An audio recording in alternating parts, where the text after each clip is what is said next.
It's gonna follow you. Somebody gave it to me and I passed it to you back in the car. It could look like someone you know, or it could be a stranger in a crowd. Whatever helps to get close to you.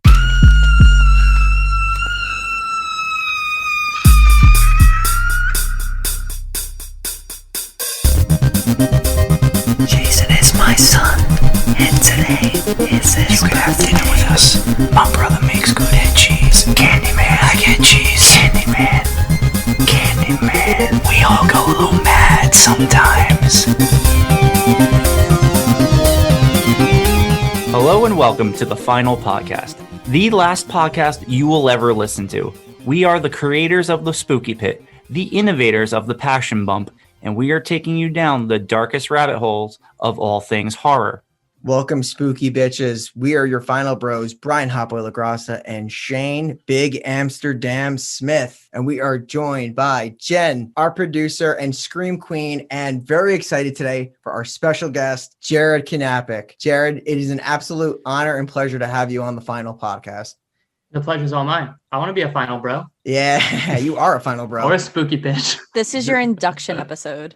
You are a final bro, because one thing about Jared, and by the way, I don't know if I told you this because I haven't talked to you in a while. I did listen to your album that came out last year. I think it's amazing what you guys do with full band. That is very nice of you. And never forget, Brian, you traveled with Danny 3+ hours maybe to see a couple records ago. My first full band. That was the first full band show ever. I'll never forget that. Yeah. You're in the upper tier of friends. Very few people would do that. I love you, bro. Like, I'm not kidding. Like, I know, like, I would do anything for Danny. He's one of my best friends I grew up with. But like, when he was putting on like all these DIY shows, and like, if you were not on like the bill, I was probably not going. But no, like, I loved your first 3 albums, but I really loved the full band stuff. Like, I think it's fucking amazing. Oh, and I appreciate that so much. When I saw your show in Connecticut, I thought it was incredible. I've been dying to come out and see you. So I know with the whole COVID thing, it's kind of like preventing that from happening. I can keep swooning and fanboying you this whole episode, but I definitely need to get out and see you sometime soon. So, but you're the best. Thanks for making it on, man. Thanks, appreciate it.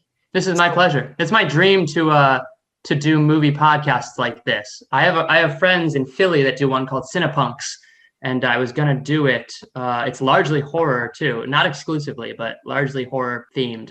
I mean, I don't consider myself like a movie specialist, or certainly not. I mean, I'm a fan, first and foremost. I just love movies and TV.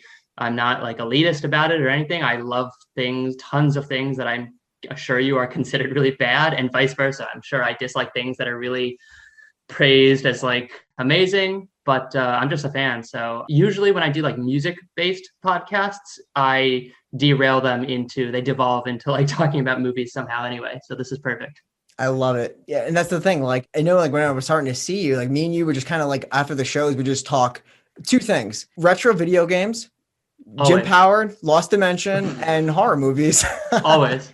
Because there's so few people I can talk to about the like deep cuts of both those things. Yeah. And me and you like a lot of the same. So I think that when I knew this one would be a good one for us to review. I know it follows for me, it's as good as it gets. I think it's a very artsy movie, but I think it's like, it kind of like felt under the radar in terms of like a mystery thriller that is also terrifying in its own right, because it's very anxiety inducing in many ways. And we'll get into it. I feel like a lot of people, because there was a point in the movie, like I did enjoy this, but there was a point like moving towards the end where you were just kind of, I don't really see an end in sight, and you were very unsure how to end it. I have a lot of criticism about the end of the movie, just in my personal opinion, but I feel like the ending was not favored by a lot of people.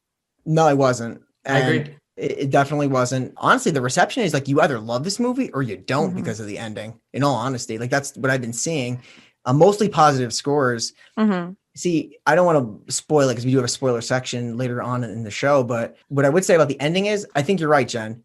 This is a hard movie to end, but I like the ending because I couldn't see it ending in any other way. I agree. I think the ending is very well done. I have a rewrite for the ending because I didn't like it. I guess let's get into it. So let's jump right into the Spooky Pit. A young girl is followed by an unknown, ever-changing entity after sex. It Follows was released in 2014, directed by David Robert Mitchell. It's a horror mystery, and it stars Micah Monroe as Jay Height, Keir Gilchrist as Paul, Olivia Liccardi as Yara, Daniel Zavato as Greg Hannigan, Lily Seppi as Kelly Height, Jake Weary as Hugh or Jeff, however you want to splice that up. I will make one note that I thought was really interesting. Both sisters, so Jay and Kelly, were named in this movie after Jamie Lee Curtis and Kelly Curtis. Yes. And everyone knows Kelly Curtis from that famous movie we reviewed, The Sect. Jen's favorite. You can't see Jen, but she is disgusted. I hated that movie. If that was the episode, because we had an episode that week that we had like kind of fucked up on our sound that week and we had to re-record a whole episode. If we had to have re-recorded that episode, I would not have done it. I would have been like, all right, well, it's a sign. We're not doing that one. We also recorded that right after we recorded the one that we fucked up too. That is true. Yeah, Jared, we recorded so a whole close. hour and a half of Black Christmas 74 and lost the audio, and we had to do it again. That is, I'd probably hang it up and call it quits after that. That is We tough. liked that movie though. We Yeah, that enjoyed was the that problem. one. Jeez. Yeah, that was a really great movie. If you haven't listened to that episode yet, I highly recommend. That was the best of the Black Christmases. That's got to be hard, though, to talk about something as passionately, an hour and a half of something that you did already, to try to recapture to try to get as enthused about it. We definitely wasted an hour and a half just thinking if we should redo it and if like we can recover it. Oh, God. And another thing is I feel like when you do things for the first time, it's so organic and you lose some of that the second time you do it because you're trying to replicate what you did the first time and it's never the same. Sure. I think we did a pretty good job, though. Yeah, it's all right. Man, it's okay. Let's get into this. So this movie opens up right away with a girl running out of her home looking absolutely terrified. And, like right away, you're like in it. You're in it. I love that. I love when movies throw you into the plot like almost immediately with no background. So the opening shot's really cool. It's a suburban neighborhood. Everything looks cool, right? Pan right. And it's a girl just busting out of her house. Yeah. So am I right in assuming we are from the point of view of the thing that's following her at this point? I don't think so. No, I think it's just the camera view. I thought that because there's one point where she's backing up in the street and we're like moving towards her. So based on like the rest of the movie, I thought about it. I was like, are we at the point of view from whatever it is following her? Because she's backing away from us. When she's busting out of the house, she looks behind a couple of times. Yeah. Okay. It's coming from her house and her dad doesn't see it, obviously. Can I also just say this bitch runs out in heels? Who does that? Well, That's the close. You were in your pajamas, and that's the closest shoe you could have gotten is like a 4 or 5 inch stiletto. No, that's just a dumb choice. You're a dumb hoe. Like, no wonder that thing caught you. well, she was in full panic mode. Well, it also caught her because I she kind of don't lets it. care. Your first option, her most comfortable shoe to run in was a stiletto. You're That was her joking. favorite shoes. That was her favorite running shoes. My track shoes. As she's running out of her house, a woman asks her if she needs help. She completely ignores this woman Yeah. and ends up running past her dad back into the house. And then she runs out of the house past her dad, once again, ignoring what she's saying. I'm assuming this was to get the car keys because she then gets into her car and just drives away. And Yeah. she knows she's dumb because at one point she's holding one of the heels in her hand. You won't let this go. No, it was like the first thing I noticed, and I was like, wow, this one's stupid. Dude, I love the camera work in this movie, though, It because is good. she goes back into the house and it just rests there and it lets you sit on what's going to happen. You know what I mean? Like no cuts. And then she just busts back out of the house right into the car. Which, by the way, is one reason I suspect that that's not the point of view of the entity or whatever you want to call it. Because, I mean, it would, in theory, it's like beelining it constantly, right? Yeah. It never stops. With the exception of like, and we can get into this later, there are certain scenes where there are things in the way of, it's never totally motionless. You know, if it can't get through a door, it might not go as the crow flies. It might go to like a window. But in the opening sequence, I certainly didn't think it was the point of view. But Jen could be right. I only thought that because at the point where she's backing away from us. Mm-hmm. And I think like right out of the get-go, you start hearing that synth that's just playing in the background. And the music is just spectacular. It almost like guides the structure of the film. Yeah. I mean, some of the highest praise I have to give to this movie is the Camera work? soundtrack, but like the sound effects too. Like, I think there are certain movies you associate the soundtrack with the film so heavily, and these don't even have to be movies like the movie Prometheus. Do you know that movie? It was like an alien like Yes. prequel or whatever. And like That's a good I one. kind of it's okay. Like I could care less about that movie. I saw it in theaters, but the trailer of that movie has got this like sound effect that if I heard that, I would be like, oh, that's from Prometheus. Yeah. And this movie has that all over it. Like I can Sure. think of a very specific scene later in the movie that's got just this fuzzy synth, which I mean is all over the movie, but like it's got an unmistakable soundtrack. Yeah. I actually was just telling Shane earlier that I listened to this soundtrack. The artist that does some of these songs, they're called Disaster Piece. I listen to them while I work because I love the soundtrack so much. It's horrifying work environment. So at this point in the movie, she's getting in her car and she's driving. And I think there's like a little bit of a time lapse, right? Because she's running during the day and then it's nighttime when she's driving. I think the scene cuts and she's like waiting on a beach, kind of like curled up on a beach, and she's making calls to her father and like apologizing. This is like sad to say, but this is the call that people make when they're about to commit. Like, this is the like, Dad, I'm sorry. Mom, I'm sorry. I apologize for everything. I love you guys so much. It's just like, this is the end. And super interesting because the way the camera looks is you see her car headlights on and the door is open. Yeah. So it's like, it's easy, like getaway for her, but it looks almost like she's waiting for something to kill her. Obviously, the viewer at this point has no idea what's going on, but yeah, because it looks like she's just kind of given up at this point, whatever she was running from. Are we assuming that Hugh gave it to her? I'm not. Or is Oh, wait, we can actually. We can assume that. It because depends. because it says it goes right back down the line. As soon as it gets one person, it just goes back down the line from who was infected most previously to that person. It could have been a gap of people, though. That's the thing. Like, It could just be a cold open just to get you into what's happening. It doesn't really specify because Hugh never outwardly says he's given it to anyone else before. Later on, he mentions that he got it from a one-night stand. Yeah, and that's why he gave it to her. So, I mean, you kind of are led to assume she's the first person he does give it to, like our main character. Yeah, we're just talking around, like giving things to people. For everybody listening, you're going to tell you exactly how. Yeah, once we get something's going around, and it ain't COVID-19 in this movie. It's something else. So the director of this movie actually used to have nightmares of something continuously following him.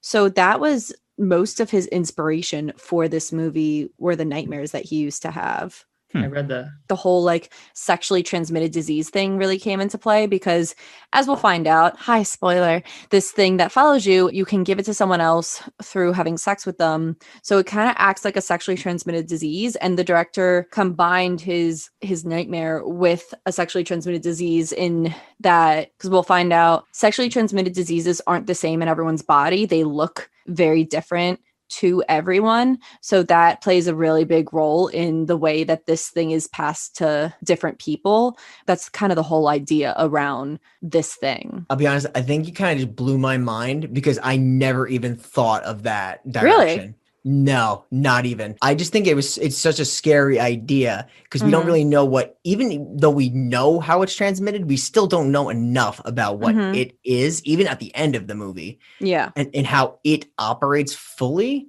That I just think that it is super scary that it could be different forms of people, but you giving us that context makes a ton of sense. Yeah, because sexually transmitted diseases look different in everyone's body. They react differently. So it makes sense that this thing would look different to different people. That's a cool point. Yeah, they did. I thought that was really well done. Yeah, so she's on the beach, right? And she makes this call to her parents, and then there's like a quick cut. And the next scene is her dead. Her face is looking at the camera. And I don't even know how to describe what her leg is doing, but hyperextension to the max. Yeah, a super hyperextension. It looks like her kneecap is ripped off. And it's like broken in half almost. Like, yeah. And like her foot is like dangling up towards her face. But like nothing else. Like the only thing that's really fucked up is the lower half of her body. Yes. Yeah. Which I thought was so interesting. And like we only really see one other death in this movie via the thing. Like everything else is just like physical damage, but we only see it kill someone one other time. Real quick though, Jen, did you notice she was still wearing the red stiletto? Yep. And okay. Just wanted to make sure. I actually kind of noticed this. I wasn't paying attention to the stiletto thing at all, but one of them was on the beach. She died with one of them on her feet and the other one, not so much. Well, she was carrying one of them. Oh, yeah. It was in her hand? At one point in time. At one point. At one The point, rope she stilettos. decided, yeah, she was like, maybe these weren't so great for running, but I'm gonna keep one on. I'm just gonna try one. This calf isn't big enough. They kind of like outweigh each other. I hate it. I feel like I'm watching Jurassic World where the girl just ran through the jungle in high heels the entire movie. And it made no sense. All Should right. not have remade that movie. So now we cut to the next day. It's a different girl, and she's laying in her above ground pool. And I think her sister Kelly comes out and she's like, oh, you want to watch a movie later? And she's like, nah, I'm going out with that guy. And she's like, is that the same guy? And she's like, oh, I like that guy. As this is happening, we also see that 2 kids are watching her from across the fence. Just watching. You don't watch? I don't watch. Those kids watch. Okay. One of them comes back, right? Yeah, that kid watches her a lot.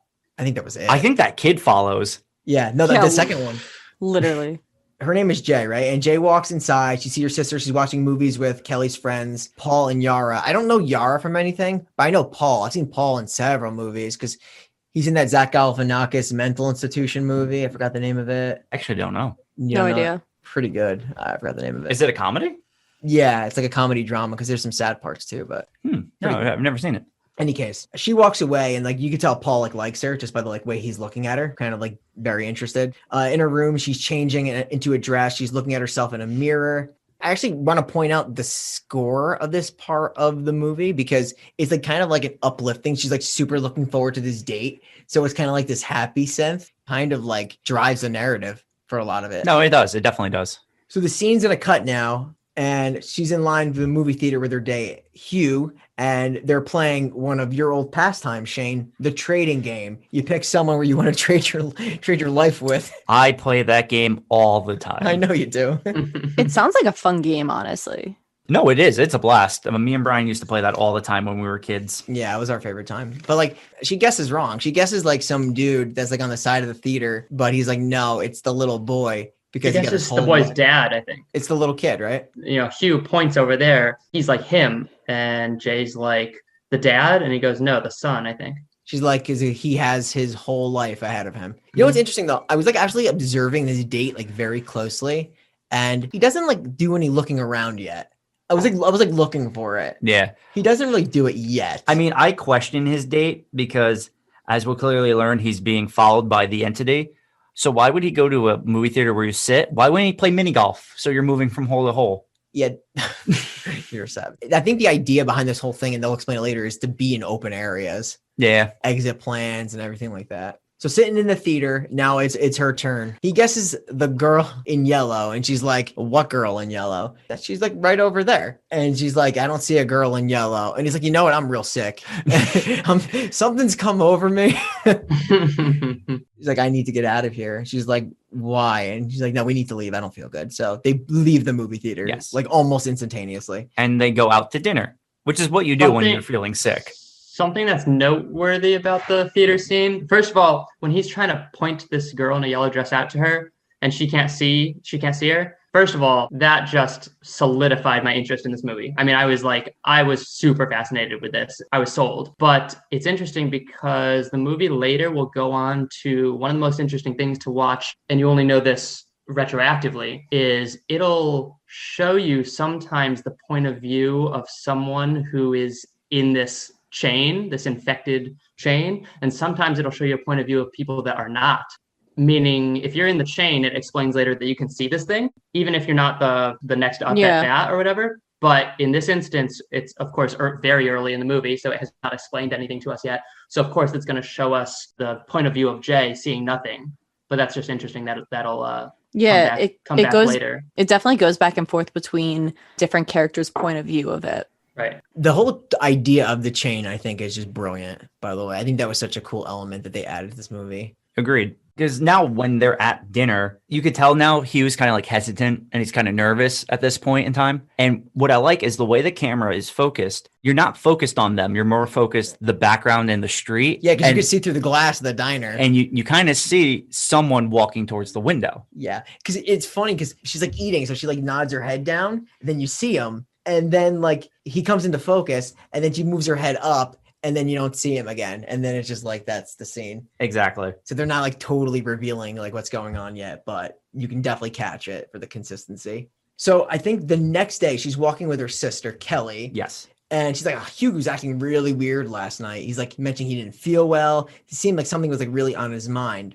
Hugo wants to have sex, but they have not had it yet. And then I think Kelly like waves to their neighbor, Greg. Yes. Who's got a pretty big role in this movie. I think that's a flashback to before her date. Oh, the waving to Greg? Yeah, and her walking with her sister talking about him. When they do have sex, she's in the pink dress and everything. No, the only reason because I think that when they were talking about how he was acting weird and he got sick last night. Yeah, so they had to be talking about that date. I just think that she probably wears the dress again. Maybe. Well, what's interesting, it's funny you should say that, and you could be right. I was actually going to say the exact opposite. I was going to say that she's wearing a different outfit the day they go out that we're about to get to. Oh, I don't in the think car? she's wearing this. Yeah, in the car. I don't think she's wearing the same thing as the first date. That wasn't super clear, if I'm being honest, because then we cut to like them going to have sex. So I thought it was like the same night, it was like a flashback because maybe she had been going on like a couple dates with him already. That was super, super unclear. The way I took it is them discussing the poor date. And since they were discussing her not sleeping with him yet, that's why the date they cut to is instantly them sleeping together. Yeah, like literally the next cut is them having sex in the back of his car. Which is makes sense. Yeah. So now we're having sex in a car and passion bump? Yeah. So Jared, if you don't know us, we're big on passion on this show. Of course you are. Of course you are. Here's the thing, though. Is this a passionate scene? If this guy's giving her an STD? To be fair, she doesn't know that, and they're kind of both really into it. Yeah. I mean, he's chivalrous enough to wait to chloroform her after the act, for what it's worth. So, I'm with him. There's that. He's a very considerate abductor. Passion bump. Passion bump. Passion bump. After they have the sex, right? He does it. I look at his body language, right? And he like nestles his head on her shoulder. You could tell like he does not want to do this. That was like one of my first takeaways when I first watched this movie. He just didn't seem like the guy that really wanted to do that. It really upset him. Yeah, he's a guy just thrown into this shitty situation and he just doesn't know what to do. It's kind of like it's his survival instinct kicking in why he's doing this. My friend Tim, we had a conversation about this movie, right? Is this guy a dick or not? We're going to get into that in a little bit. The way he goes about things, yes. But if you're in that situation, like, what the fuck do you do? Like, it's crazy.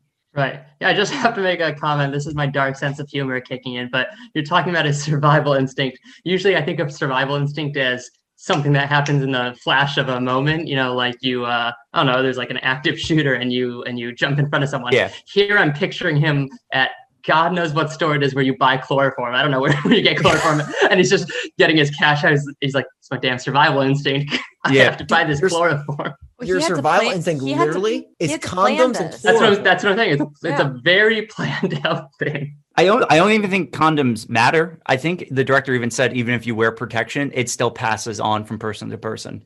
It's just the act. It's just the act itself. It's probably like the just like maybe coming. Yeah. Or just it doesn't even clarify if you have to. It's more so just the penetration itself. Almost it like instantly passes it on. That's why I love this movie. I think they leave so much in a gray area, but for a good thing. Like that sometimes it's bad, but in this movie it works. Oh yeah. After they do the act, she's kind of like laying down on the back seat and she's got her hand like by some plants and he's ominously going into his trunk. There's a thing like, what the hell is he getting? What's taking him so long? And as Jared mentioned, he's getting some chloroform. Yeah, because he chloroforms her. And she wakes up tied to a chair in an abandoned factory. Yeah, this is what I was supposed to say. That's a wheelchair, but it's like she is tied to the wheelchair, so she cannot move.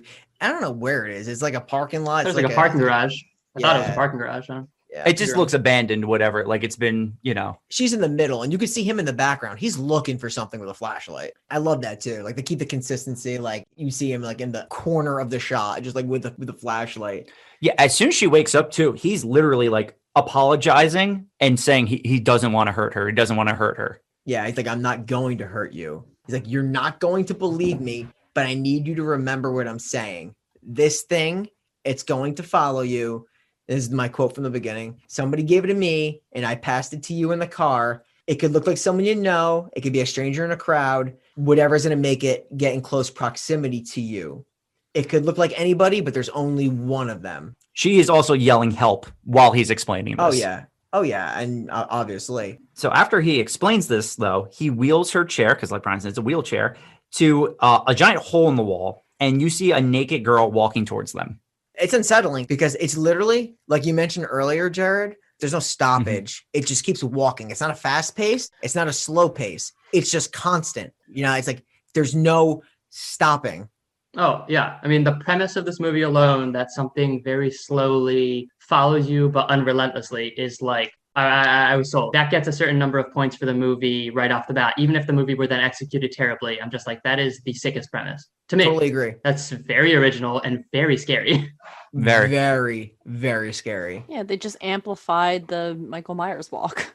This Right. is like not a movie to watch by yourself, in my opinion. Like this is a hard movie to watch in the dark by yourself. Yeah, because you never know what's lurking there, following. Yeah, I mean, like, God forbid you hear like sometimes you hear like creaks in your house and shit, and you like think like because these things like break windows. Yeah. Yeah, there's also some points where she has no idea that it's there. Yeah, which is what's so well done. We as the viewer see it, but she has no idea it's coming. Yeah. So Sometimes we barely see it too. There are scenes I surely did not notice when I saw this in the theater. There are scenes in this movie where it's never addressed, but in the background, out of focus sometimes, and then maybe brought into focus very subtly, is a person, walking slowly toward the Just by people that you have themselves. no idea. Right. And it's never explained. And I think it's much better that it's left ambiguous like that. I was going to say it's always changing shape too. So it's not like it's one consistent person. It's always like taking a different form. Right. And you guys said a moment ago that when Hugh's explaining it to her, he says it could be a stranger or it could be someone you know. And that's a really interesting thing about this movie is, to my knowledge, it only goes on to be someone we recognize a couple times. I can think of 2 times. Mm-hmm. But the first time we see it ever, which you guys, we just got to, when you start to see a woman approach that parking garage or whatever, we actually see that person later in the movie. I definitely did not make that connection when I first saw the movie, but that ends up being someone we see later. You're actually gonna blow my mind because I actually don't know who it is. Really? Do we want to wait or till we get there? Yeah. Or it doesn't matter. No, let's wait. I love surprises. Yeah. Do you know who this is? actually, no, I'm very much looking forward to I'm hearing actually- this. Oh, I know who it is. Okay. So as this girl is now approaching, he mentions you have to sleep with someone to pass it along. And if it kills you, it will go back to him. He's explaining this, and the naked woman is getting closer and closer.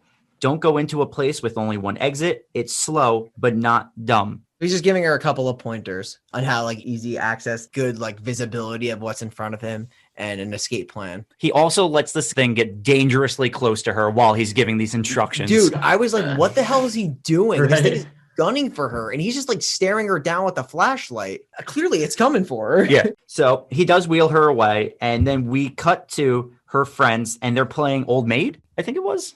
They're playing something. Or Goldfish or something like that. Go Fish, like Gold Maid, one of those games. I don't know. They're playing it on the porch. They're like just discussing stuff when Hugh's car pulls up and just dumps Jay on the street. Yeah. Which I must mean- have been just so traumatizing.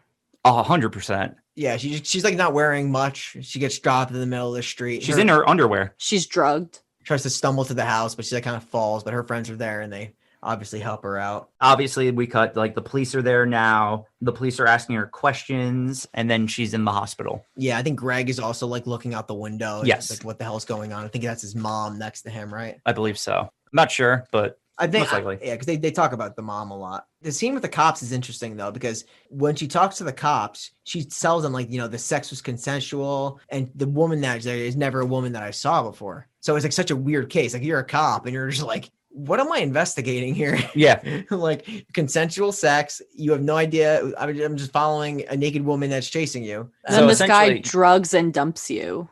Oh, the drugs. Yeah. The drugs and the dump. Yeah, I guess you're right. I left that part out. They do scope the scene, and they find her purse at the scene of the crime. And like you That, mentioned, that's one shot, by the way, and that for something about that shot tickles me so much. It's 2 cops in a wide open shot of where the car was parked, and there's a wheelchair, I think, and one cop like holding up the purse, with like a stick or something to not get fingerprints on it, and they're just like, "Yep, like we can confirm this story or something." And that scene, for some reason, just we got what we need, boys. yeah, we got what we need. Case closed. So this next scene I want to bring up because it cuts to the mom and her friend discussing like Hugh, and they're saying how he used a fake name, a fake address. The police were not able to trace them. What I want to mention about this scene, though, is the mom's face is never seen throughout the entire movie. Yeah. The director specifically made it that you would never see the parents' face in this movie. What is there I'm sure there's a reason for that. I'm sure there is. I don't know it, but I just wanted to bring that up. Yeah.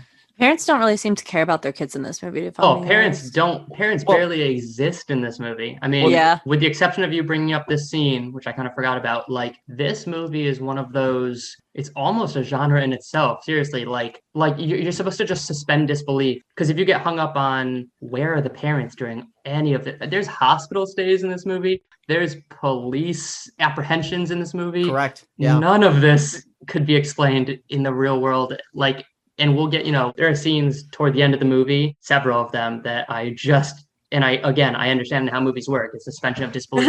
You're not supposed to get hung up on something like this, but there are countless scenes in this movie that the plot heavily relies on us not questioning how these kids could possibly explain any of this. Yeah. Going to the parents thing, it's kind of implied throughout the movie that like our main characters, Jay and Kelly, their father is dead and the mom is kind of an alcoholic, because multiple times you see, like, since you don't really see the mom's face, you just see bottles of alcohol. Like there's one in her room. There's one, I think, on the table there.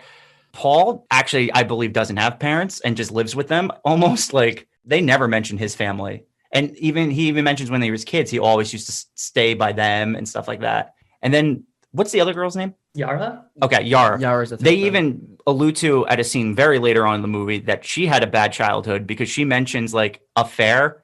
And then there's a scene where Paul's like, oh, but who took you to the fair? And then she's like, we don't talk about that. Yeah, sure. Yeah. So it's all kind of like this childhood trauma or abuse or like just bad things that have happened to these kids where they don't really have these like parental figures in their life. Isn't she also reading the Odyssey on a weird shell phone? Okay, so that's another thing the director specifically did is he used old technology, like the old CRT TVs, but he also used this modern Kindle shell phone. You couldn't pinpoint the exact time frame of the movie. He specifically didn't want people to know what time period this movie is taking place. Do you know why she's reading the Odyssey? That, no. I heard she's reading like Dostoevsky quotes throughout the movie, but it's nothing I would have known. I would not know Dostoevsky if you were right in front of my face. But the time period of this movie is super fascinating, because prior to really thinking about this movie analytically, like over the last couple of weeks, if you had asked me when's this movie take place, I, in my mind, was very confident. I was like, oh, this movie's like super, it's got heavy like late 80s vibes. Yeah. And that's just on the surface, me thinking about the soundtrack, really antiquated and outdated like clothing styles, the look of the movie theater they go to, the cars. But then, first of all, the opening scene, and I never would have, this didn't dawn on me until rewatching it recently. The opening scene is super modern car make and model. Yeah. But that's the opening scene, and you never see that again. So you forget about that very easily. The opening scene, the opening girl's got like a smartphone, modern looking neighbors' cars, modern looking house, the shell phone, Kindle, tablet, what God knows what that is. That thing, I don't know if that's old or futuristic.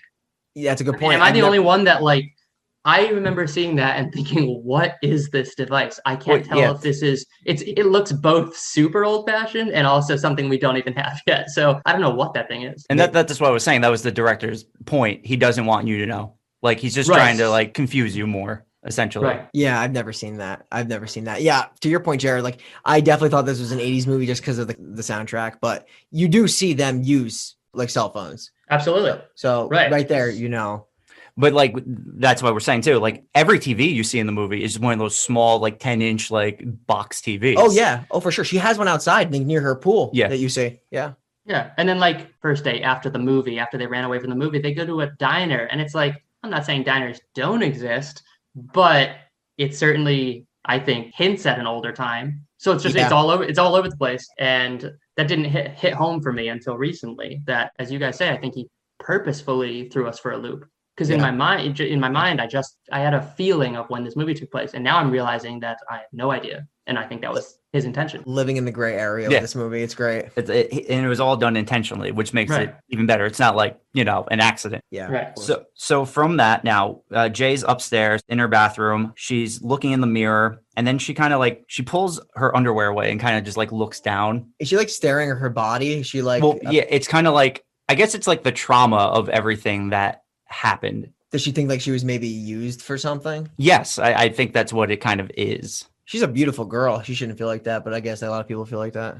I think, not to negate what you're saying, I think it could be that too, but I think she's probably checking for signs of a VD or something like that. Gotcha. Yeah. That's another good point too. I was gonna say, I think that's right on point, because even though the sex was consensual, I guess it freaked her out, and she was is something weird gonna happen to my body, or things changing? Mm-hmm.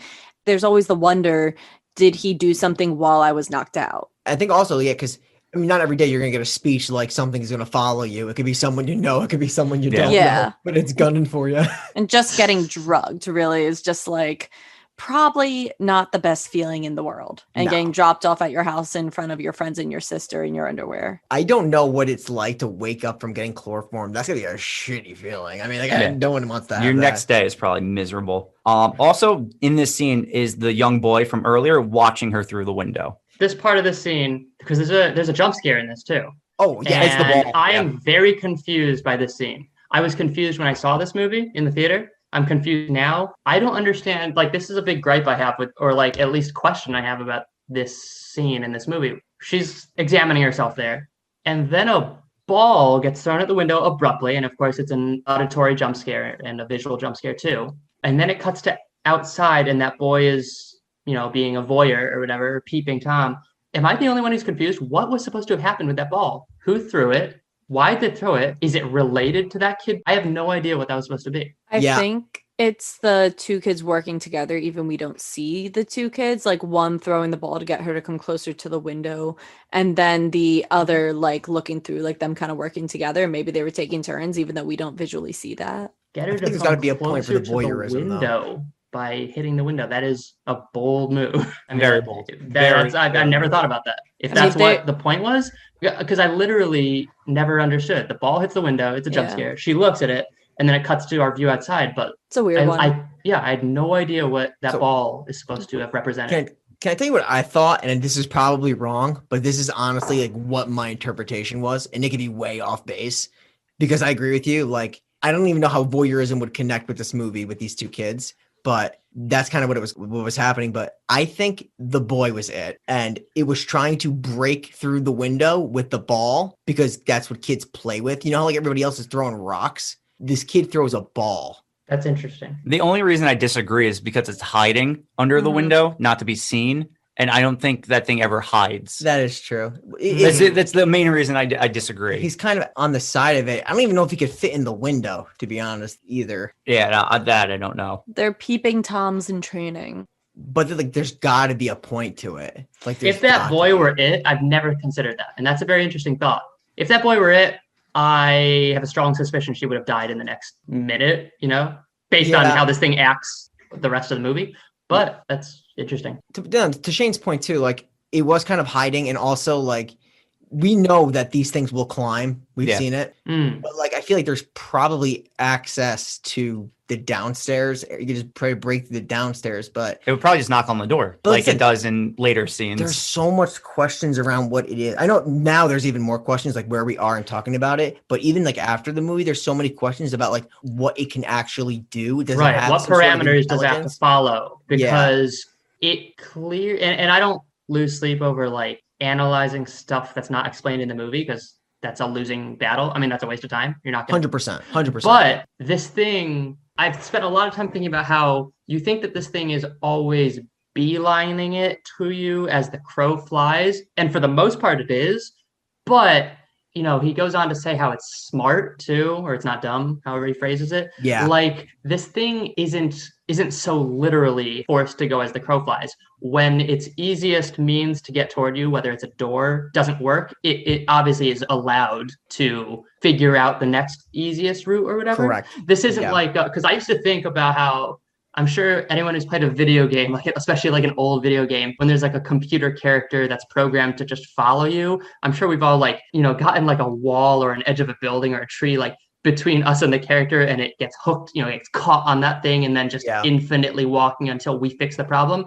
I think it's safe to say that that's not going to happen with this thing. I agree with you. Yeah. It's going to find the next possible route to get to. Right. Number 2. Yes. So we now cut to a classroom scene where a teacher is reading. Is what she's reading important? I actually don't know. I'm asking. No idea. I wasn't paying that much attention.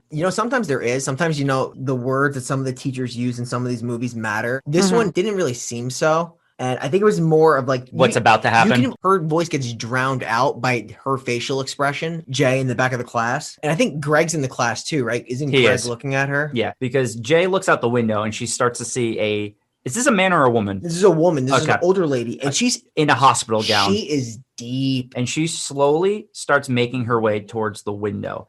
And Jay eventually starts to notice this. She just gets up and gets out of the classroom. This is the scene when I first watched this, where I'm like, holy shit, this is something, because she looks and the thing's coming, right? And I know it's going to keep coming for her, obviously. But she looks again and it's much closer. And you see it's just an old lady with an expressionless, voidless face. No emotions. She's just coming.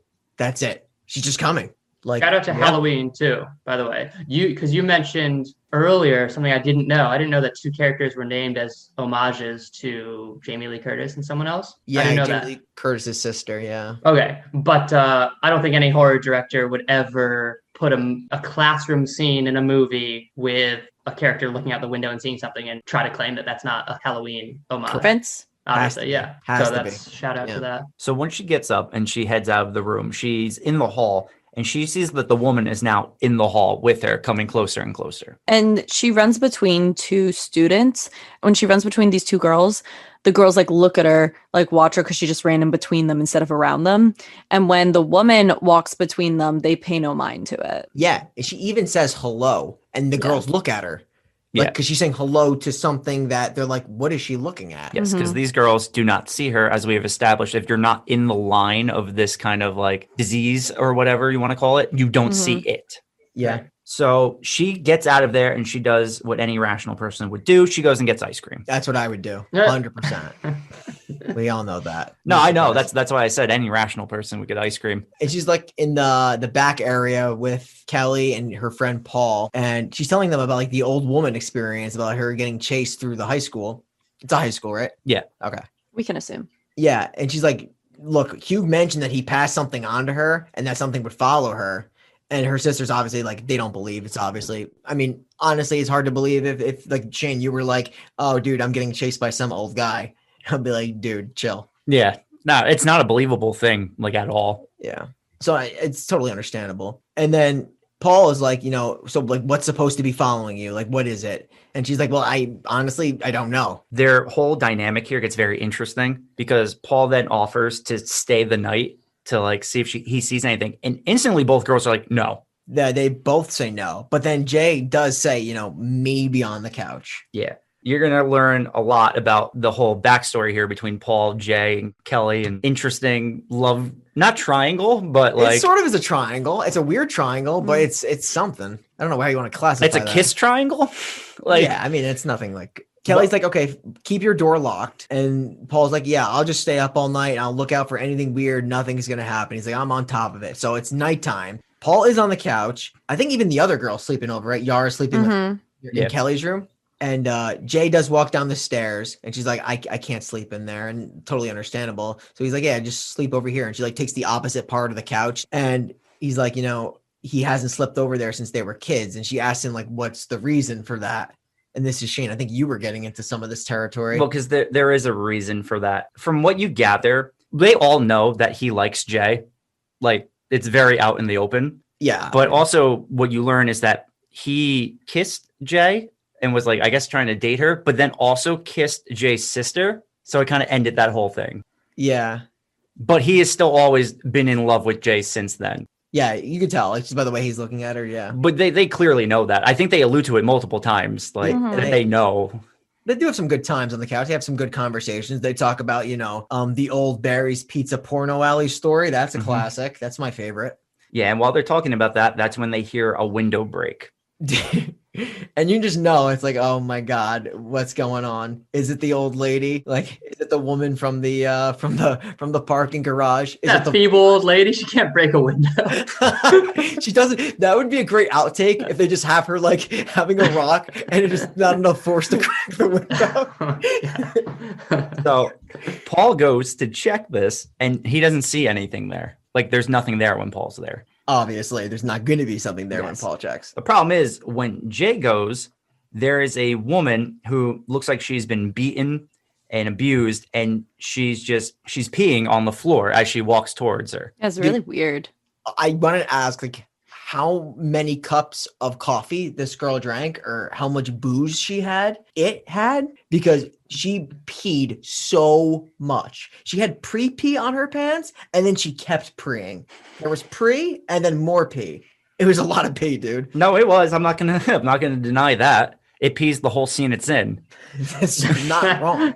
But obviously she's terrified. She's screaming. She like hits the wall. She walks back and then she runs up the stairs and locks the door. And her sister and her friends are like, open the door, open the door. She's like, it's in the house. I saw it. She's like, it's literally in the kitchen.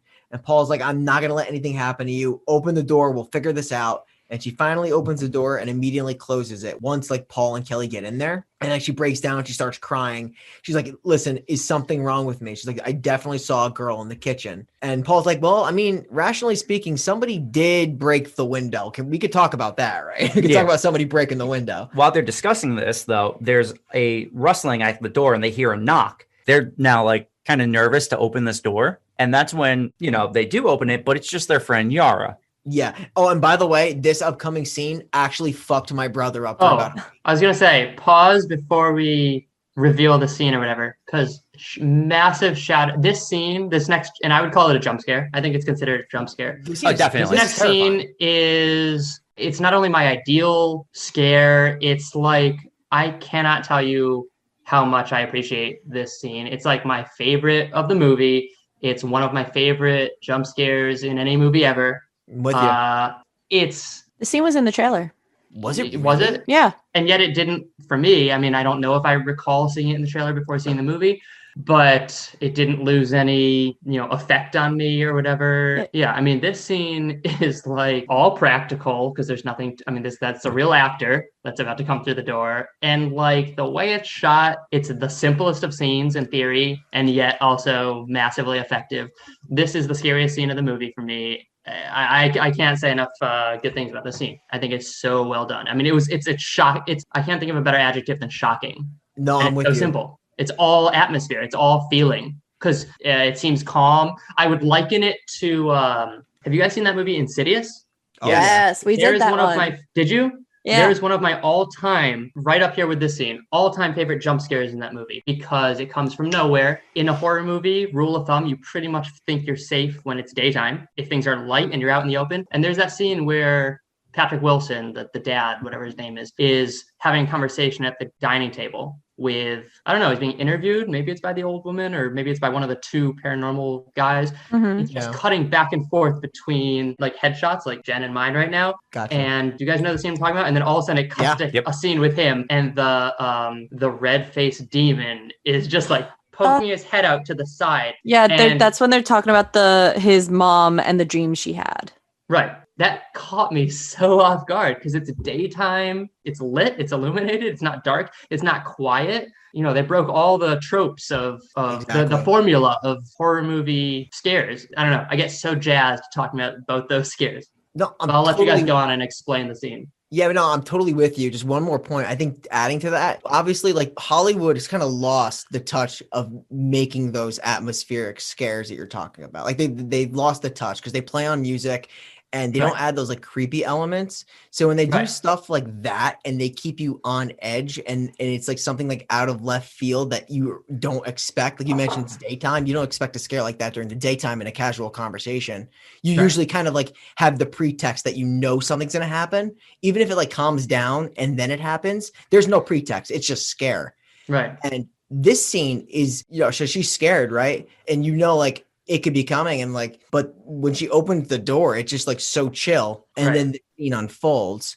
So let's just get into it. I'll let you guys explain it. This is your scene. I just want to say, like, just wrapping this up together, like, I think that just to spill the beans now, I think this is one of the scariest movies I've ever seen. I'm not even kidding. I've seen so many horror movies and they all fall into the same tropes, like you mentioned, but it's the ones that do things differently. And like I said, like catch you in a moment where you're feeling vulnerable or insecure because it's just done in a different way, whether it's a play on the atmosphere or the tone of the film or the way the setting is. I will agree with you that this scene is phenomenal. However, I will not agree with you that this is one of the scariest because I've seen much scarier. You don't think this is one of the scariest movies, really?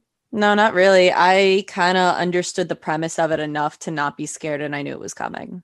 Yeah, so I'll tell you why I think this is one of the scariest movies I've ever seen. I probably shouldn't do this now, but I'm going to because I've seen it all. I really have. I know you guys have probably seen it all too. I've seen it all. I've seen 70s gore fests. I've seen Cannibal Holocaust, 120 Days, Serbian film. Have you seen Martyrs? I've seen Martyrs. Okay, so I have not seen it all. In the grand scheme of things, I've seen very little. I mean, I've seen more than the average person. I think that's Brian knows that I enjoy movies, and that's why he asked me on here. But like, I've got a friend that likes just the Cannibal Holocaust, all the like just deep cut classics. Even like, what was that Eli Roth movie, Green Inferno or whatever? I haven't seen any of that because like, I don't like I'm not saying they're not good movies. It's just not for me. I don't need the gratuitous shock value. I also have a big thing about, first of all, in the 70s and earlier times, it was commonplace for like animals to be killed and harmed in movies. And I don't get down with that. Yeah, unfortunately. But anyway, all that aside, like I haven't even seen Martyrs. I just joke about it because I know that there's like a really graphic flaying scene in it. Oh yeah, and that's not for me. I don't need to see that. Martyrs is the one movie I will defend though and say it's actually a good movie. It is. It may very well be. Yeah, I'm not trying to say it's not. I'm saying I have no interest in seeing it. I don't need to. Which is fair. Before we even get to the scene, it's not the gore for me, and this is subjective, totally subjective. So like, I get why this is not for like this may not be. Yeah, like I know exactly what I would do if this happened to me. Like I'd be like, well, you're fucked because I'm gonna off myself, you dumb piece of shit. Yeah, have to almost. Like I wouldn't even try. I'd just be like, well, okay, I'm going zombie apocalypse mode where I know I would off myself. Like, sorry, try again. Have fun. You gotta respect that. You gotta respect that. So it's not the gore. It's not the torture. The blood doesn't do it. It's the movies that make your heart pump. When you're alone, like what can get to you? What can make you like really uncomfortable? And it's being trapped. This movie just traps you. Like you're trapped. That's what gets it for me. I don't know. What do you think? You've seen it all. No, I have seen it all. I don't think this is one of the scariest movies I've ever seen, but it's a scary movie. Like the whole premise of something always following you that can take the shape of something else. Like it could be any person. So you never know what it looks like. That idea right there is absolutely terrifying. Exactly. Like, it's so scary. I would off myself. No, I'm not kidding. Like if you were to ask me something, I can't really think of much scarier than this. You know what just dawned on me is like Nightmare on Elm Street. That to me has always been one of the scariest premises because you can't fall asleep and everyone needs to sleep. I mean, that's genius right off the bat. Yeah. But then I just think about this movie and this movie's that on steroids because this thing, you know, 100%. In theory, you're safe in Nightmare on Elm Street if you don't sleep, which is of course an impossibility, but at least you have some way to combat it. But yeah, I mean, I agree that this premise it can't get much scarier than this. No. It's unrelenting. Yeah, do you know what it is though? Fear, it's always really subjective. And for me, I think you guys know that I have anxiety. I've never seen a more anxiety-inducing movie than this movie. Just the fact that you're like literally trapped. Maybe like something like where you're claustrophobic. If you're claustrophobic and you're stuck, like The Descent or like you're like that can get to you. What's that Ryan Reynolds movie where he's in the coffin? Oh yeah, buried. Oh god. Buried. I think like a scarier concept to me would be being tricked and then trapped, like because there are some predators, and I wish I had some. I have a couple examples that I'll like have to text you guys later because I know some real life stories of this where a predator just kidnaps you and literally keeps you in a basement. Ooh. Was this August Underground? Oh my good lord. Yeah, but that's I feel like that's so much scarier because like there is no way out. Like you have to be so like cunning and pay attention, but at the same time they're like drugging you because if you don't eat things that are pre-packaged and he's just like giving you soup or making you a sandwich, like they could easily drug you and there is no escape in that sense. I get it. Yeah, I wish I remembered which case that was, because there's been a couple of them where like these guys just like build a built-in bomb shelter or hidden cellar or something, and they just keep whoever they decide to kidnap, they keep them there. I don't say, I think like modern horror for me, I know they've kind of like lapsed, but like some of the really good ones are like, we talked about this, Jared, like Us, Hereditary. I think Hereditary is fucking terrible. Hereditary is one of the scariest movies ever made. Is more than this, and I love this movie that we're talking about. Hereditary is the most slow burn. I'm not an anxious person, but I understand anxiety-inducing movies.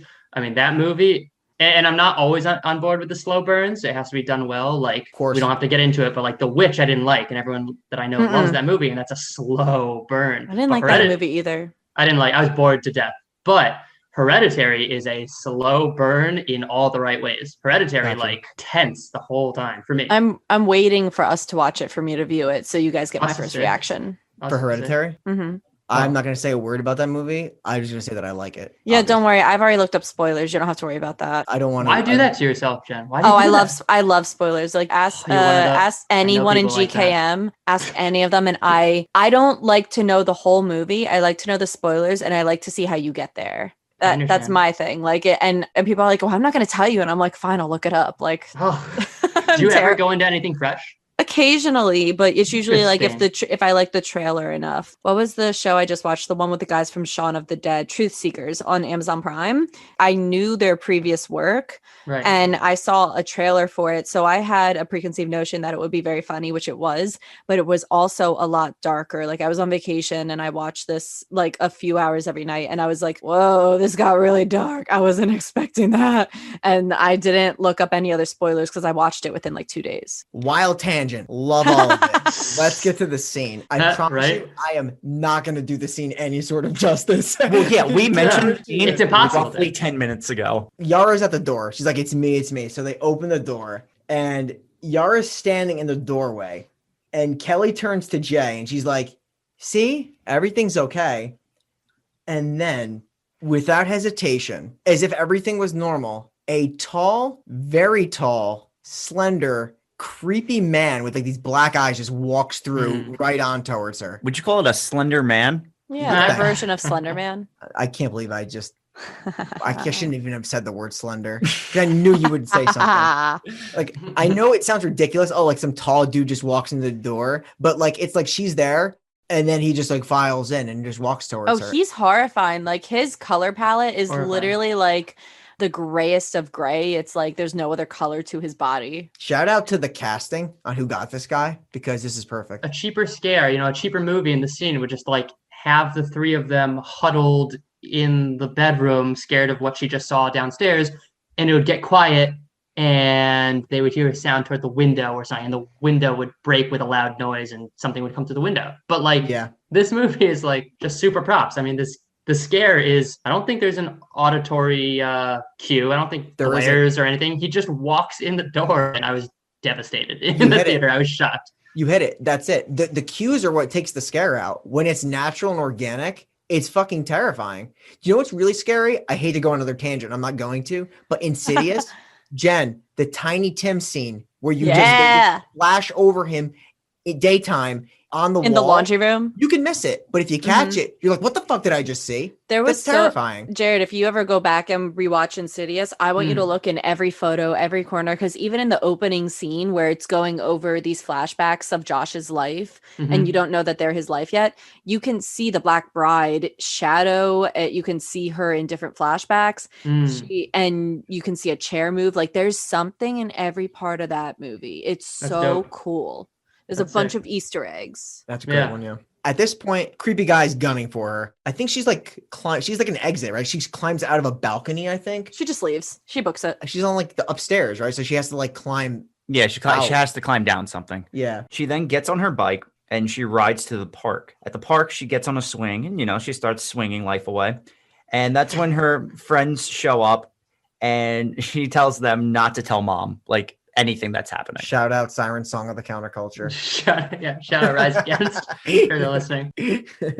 So as she's telling her friends this, then Greg shows up and Greg's like, I'm your neighbor and I keep watching you guys like run away or get dropped off in the middle of the road. What the hell's going on? He's like, please tell me. He's like, I've been staring at you guys out the window. You guys are the greatest drama since the Kardashians. Which may or may not have aired yet. We're not sure. That's a good Not point. this That's a time period. very good point. Yeah. So Jay is basically saying, like, we need to find Hugh. Like, I need to figure out what the hell is going on here. Yeah. And then like Greg leaves and they're like, you're just going to leave? He's like, no, I'm just getting my car. Yeah, I love it. He's just now part of the crew. Yeah. So now they're a 5-man squad in search of Hugh. They drive to Hugh's fake address first. Yeah. It's like an abandoned house and they go in it. It's empty, but what's interesting is the cans that are like towards the window. I guess you could call them whistleblower cans because like if anything comes through, they're going to make noise. It's obviously why they're there, bottles and cans. Yeah. Well, you'll also notice they actually find like pills in the medicine cabinet. So he clearly was staying here at points in time. Yeah, for sure. I don't know. This was weird for me. I'm just going to throw it out there. I didn't get this scene. Greg was like looking at Yara like by the kitchen cabinets. Did you guys catch that? Yeah, it looked like he was eyeing her up. I don't know what that has to do with the movie. Yeah. I just wanted to ask if Greg just looking her up and down. Yeah, like I didn't get that. Like, cause she's standing up on that like stool, kind of like look, but he's like kind of like looking at her legs, like. We know he has history with Jay, but we never had any kind of inclination he has his like this is just like a knock on his character. On Greg's? Yeah, I guess. I can't think know. of anything else. That he just likes to look at him. Yeah, I don't know. I honestly don't know. I always try to think like something means something. Maybe I'm just looking too deep. I think he's just like maybe he hasn't seen her in a while and he just giving her a look up and down. Maybe I think it has to mean something though, because that scene, the only thing in that scene is him looking at her. There's nothing else important happening. No, like I think it's like something happens with the shelves and then like he starts laughing, but like that's it. Yeah. For what it's worth, a film professor of mine in college in like some intro to film class was like, if it's a well-made movie, no shot is ever unintentional. So probably did mean something. I don't know. Now we cut to Paul. He's in the attic and Paul's looking through some porno mags that he found on the floor. At this time, Jay also looks out the window and does she see Hugh walk down the street?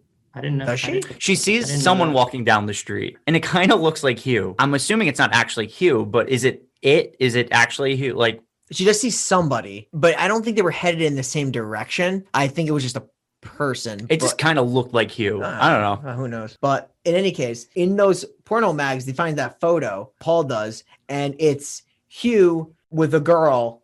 He's like in a Letterman jacket, right? Yeah, and that's how they find out the school that Hugh goes to. So that's how they know to go to that school to find out Hugh's real name. I like the shot too. So like Jay and Greg, they're both walking through the high school. It's easily like overlooked, but there's a 360 panorama of the school and like people are just walking straight. Yeah. Oh, yeah. They're not like walking towards them. So you know they're not it, but they're walking straight, meaning like it could literally be anybody. That's how at least I took it. But then it kind of just settles on one girl. And I think, I can't remember exactly what she's wearing, but she has, I think, shorts and she's like a yellow shirt and she's walking in the direction of the school. So I think that one is particularly it because the camera's kind of focusing on her. And even when they're in the principal's office, she's still walking straight and she's alone.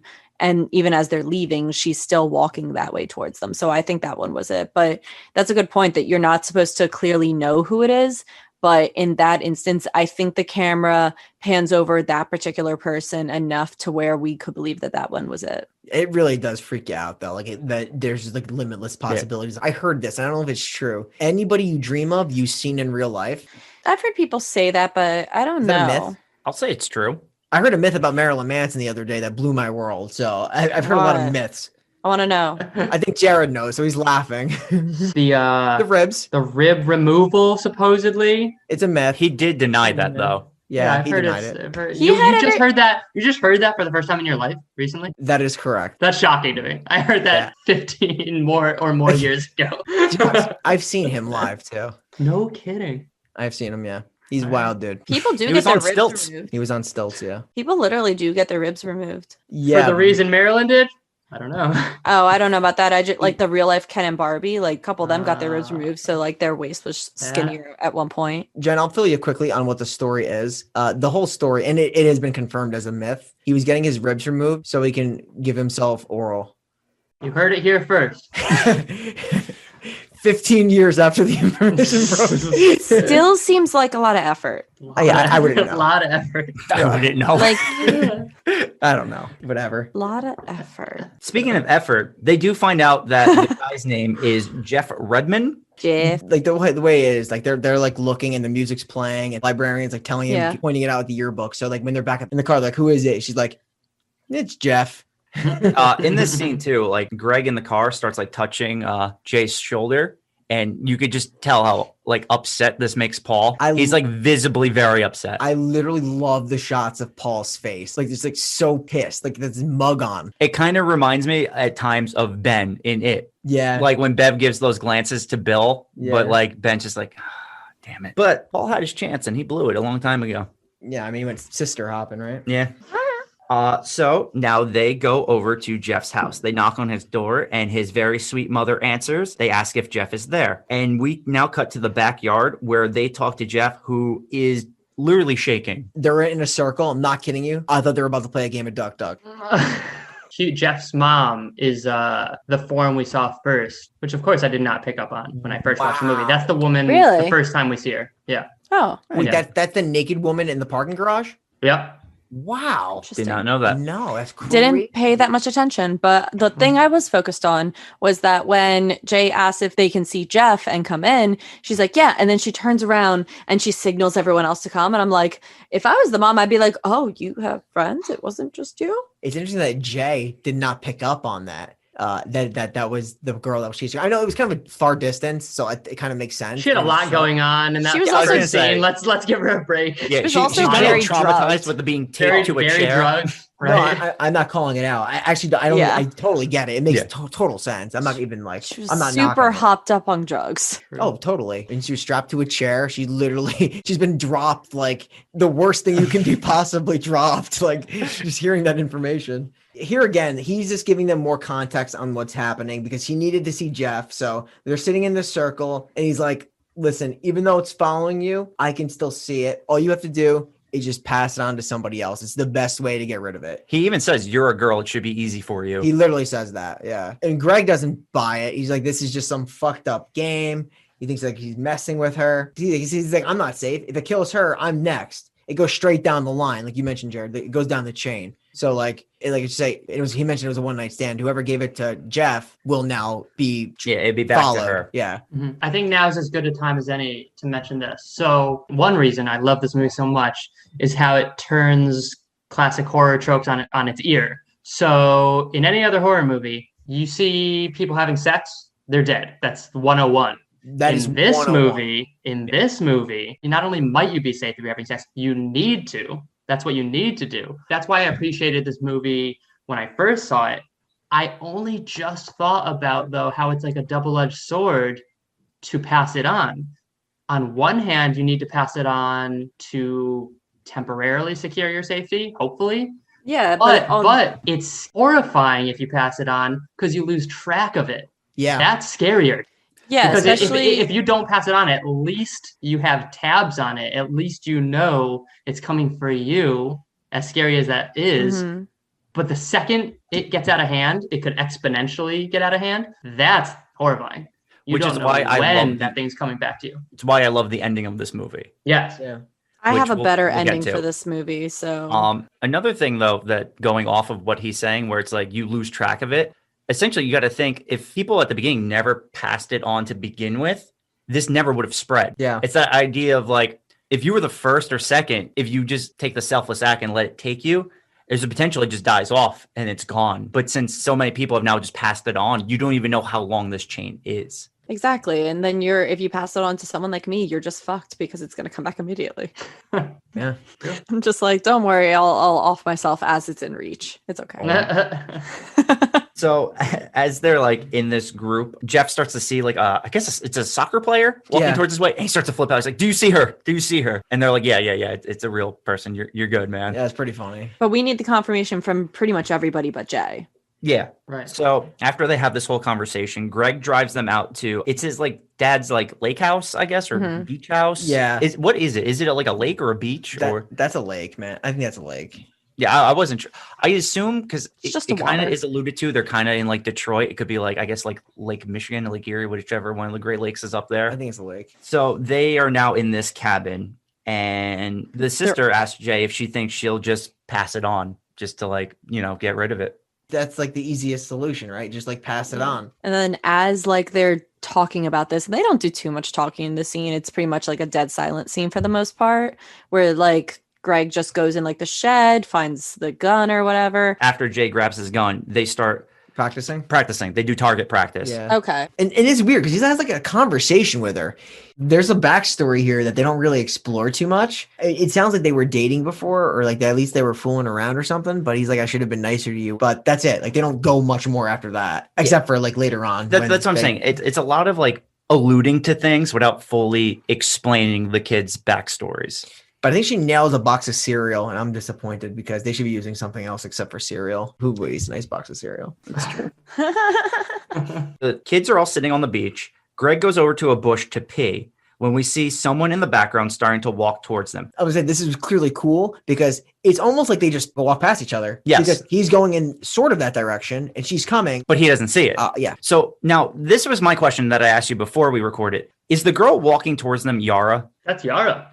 It is, right? It is. That's what And I thought. And Yara's floating out there on the inner tube. They don't show the viewer Yara right away, right? That she's floating on the inner tube? Because That's a good question. that's what I at first I felt like they were trying to make us think Probably that not. Yara Yeah, is that- coming in. Yeah, that'd be a to good hang out, which reveal. is why you don't think it's it right away. Couple things. That's a good catch. I didn't know it was Yara because I think they tint her eyes or they do something to their eyes to change it. So I really didn't know. And that's really interesting. I think they show her in the water and then they don't show her after that. I don't think. They briefly show her after that it is that Yara's out there because that's when you finally see the thing coming closer and it grabs her hair. Gotcha. But it invisibly grabs her hair because now I guess you have the point of view of one of the other kids when it grabs her hair because you just see her hair go up without You actually get the seeing point her of view doing from it. her sister and from Paul because her hair literally stands straight up as if she's from Whoville. But it's brilliant. It's brilliant camera work because you're getting it from their perspective. So you're not seeing it. You're just seeing what it does, but not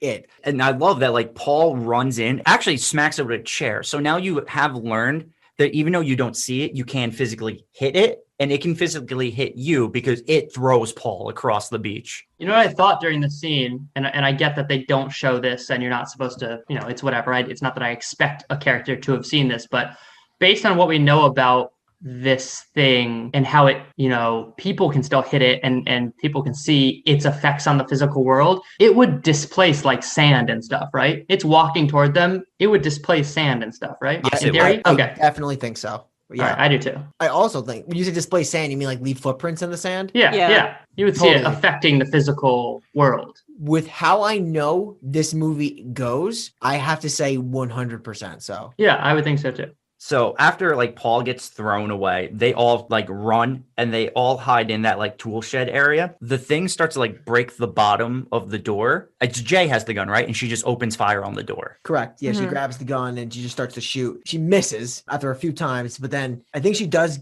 get her in the neck and she does fall down, right? Yeah. She just plug her. But then she kind of gets right back up. She does. And that's when Jay just gets the hell out of there and she steals Greg's car and drives off. Side note about this scene that struck me as like a little odd is like after she shoots it in the neck and it gets back up, that's when she closes the door and there's a moment of like reprieve where you're waiting to see what happens.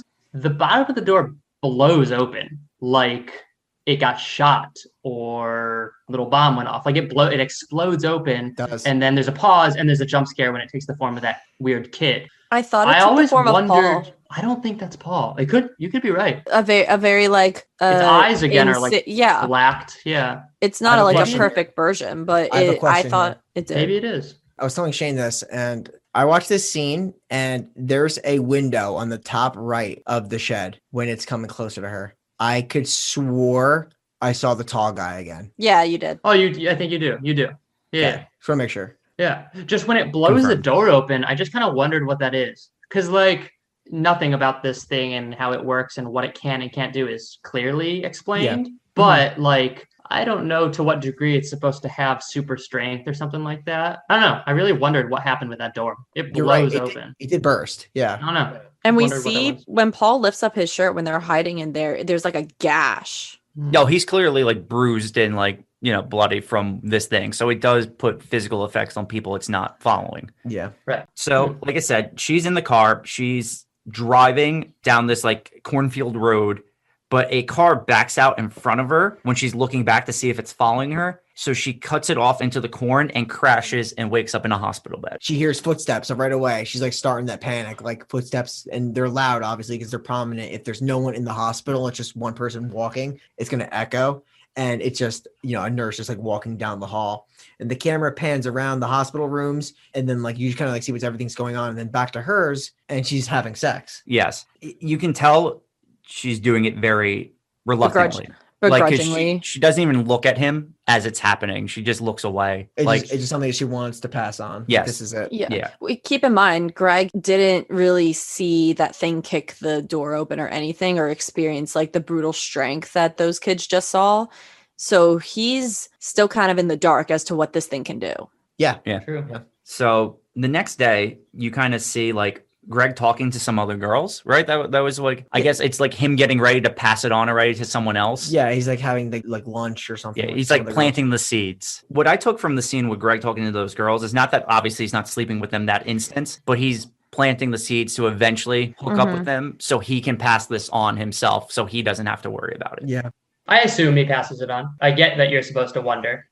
I assume he did. If it's assumed that he passed it on, because this whole time, like, we're seeing kind of him go through the motions, he's not really like scared or anything. Like, he's not really looking out. So it's assumed that if he did pass it on to someone, he really wouldn't have given them any warnings because he hasn't really experienced it yet. Like, I don't know if this thing is just like super slow or if it's just like lying in wait because it's like, oh, well, you're not too afraid, so I'm just going to leave a certain amount of time where you don't see me and take my time getting to you. I would prefer to think he did pass it on just because otherwise it's kind of like it doesn't make sense why it takes so long for the thing to finally catch up to Greg. Yeah. That makes sense. Because but it's alluded to, it's a few days and he hasn't seen anything. Yeah. Which in the context of how this thing operates, they haven't gone far enough where it wouldn't have gotten to him. I think you're right because I think he did pass it, but he didn't give them any warnings, which is why it only took a few days.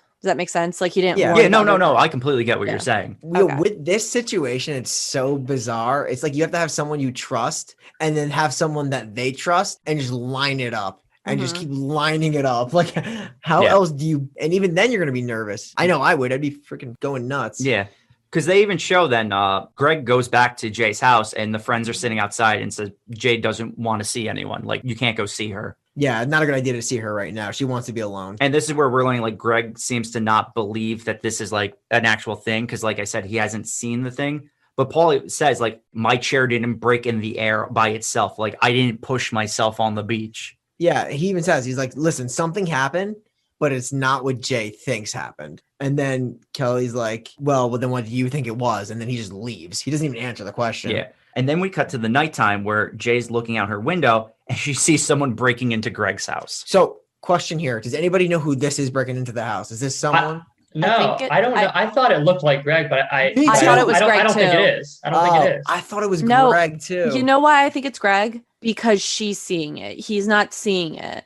When he finally sees it, it's someone completely different. But this thing is supposed to look different to everyone. So I think it was Greg, and that's how she's seeing it. It could be. We're going to know the person that is about that it turns into, right? So this scene is, as I said, this is when it's very clear cut that it's not just like forced to be like totally as the crow flies. This thing tries the door, which is like the first logical attempt. It's and just then continuous knocking.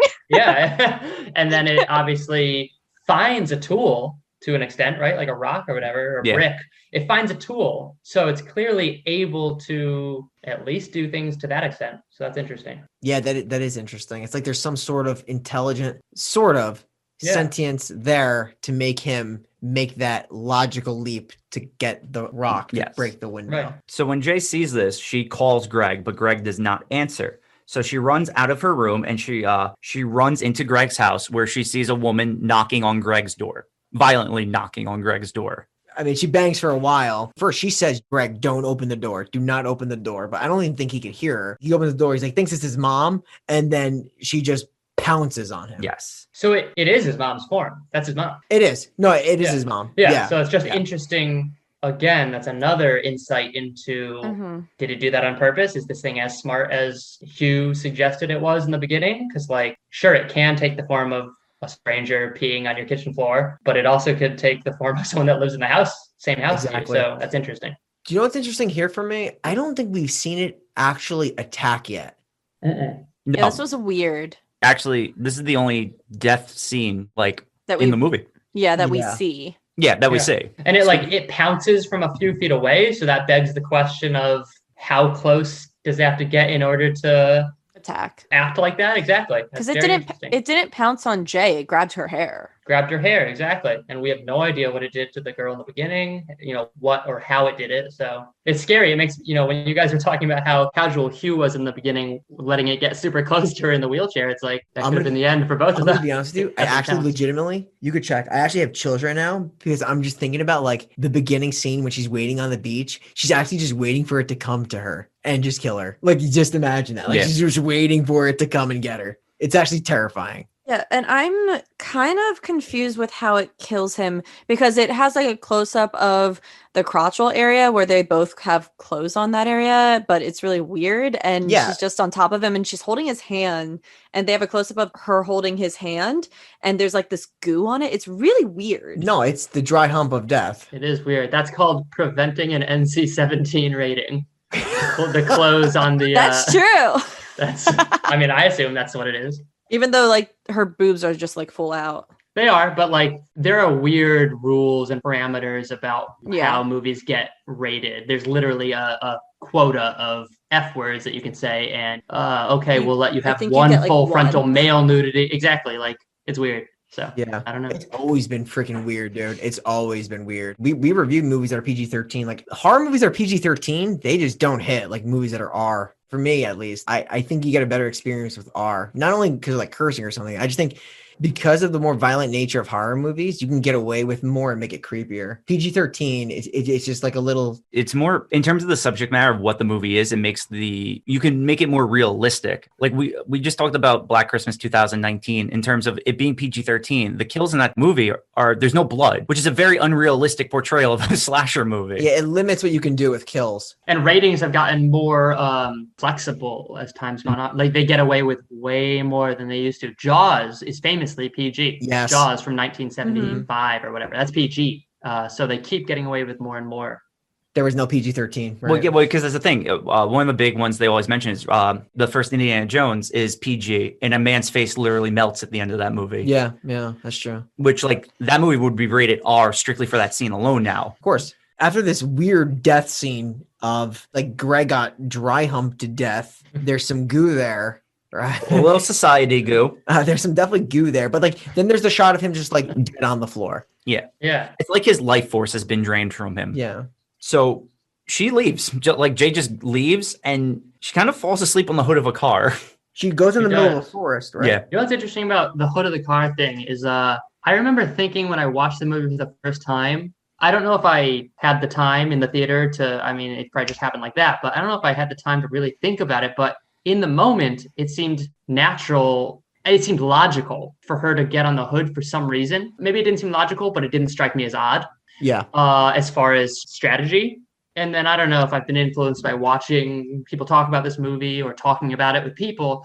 And I'm just thinking now, I guess I assumed that she's outside of the car to perhaps, I don't know, have a more vigilant ear about, with the surroundings, being able to see around her, hear leaves being stepped on, God knows what.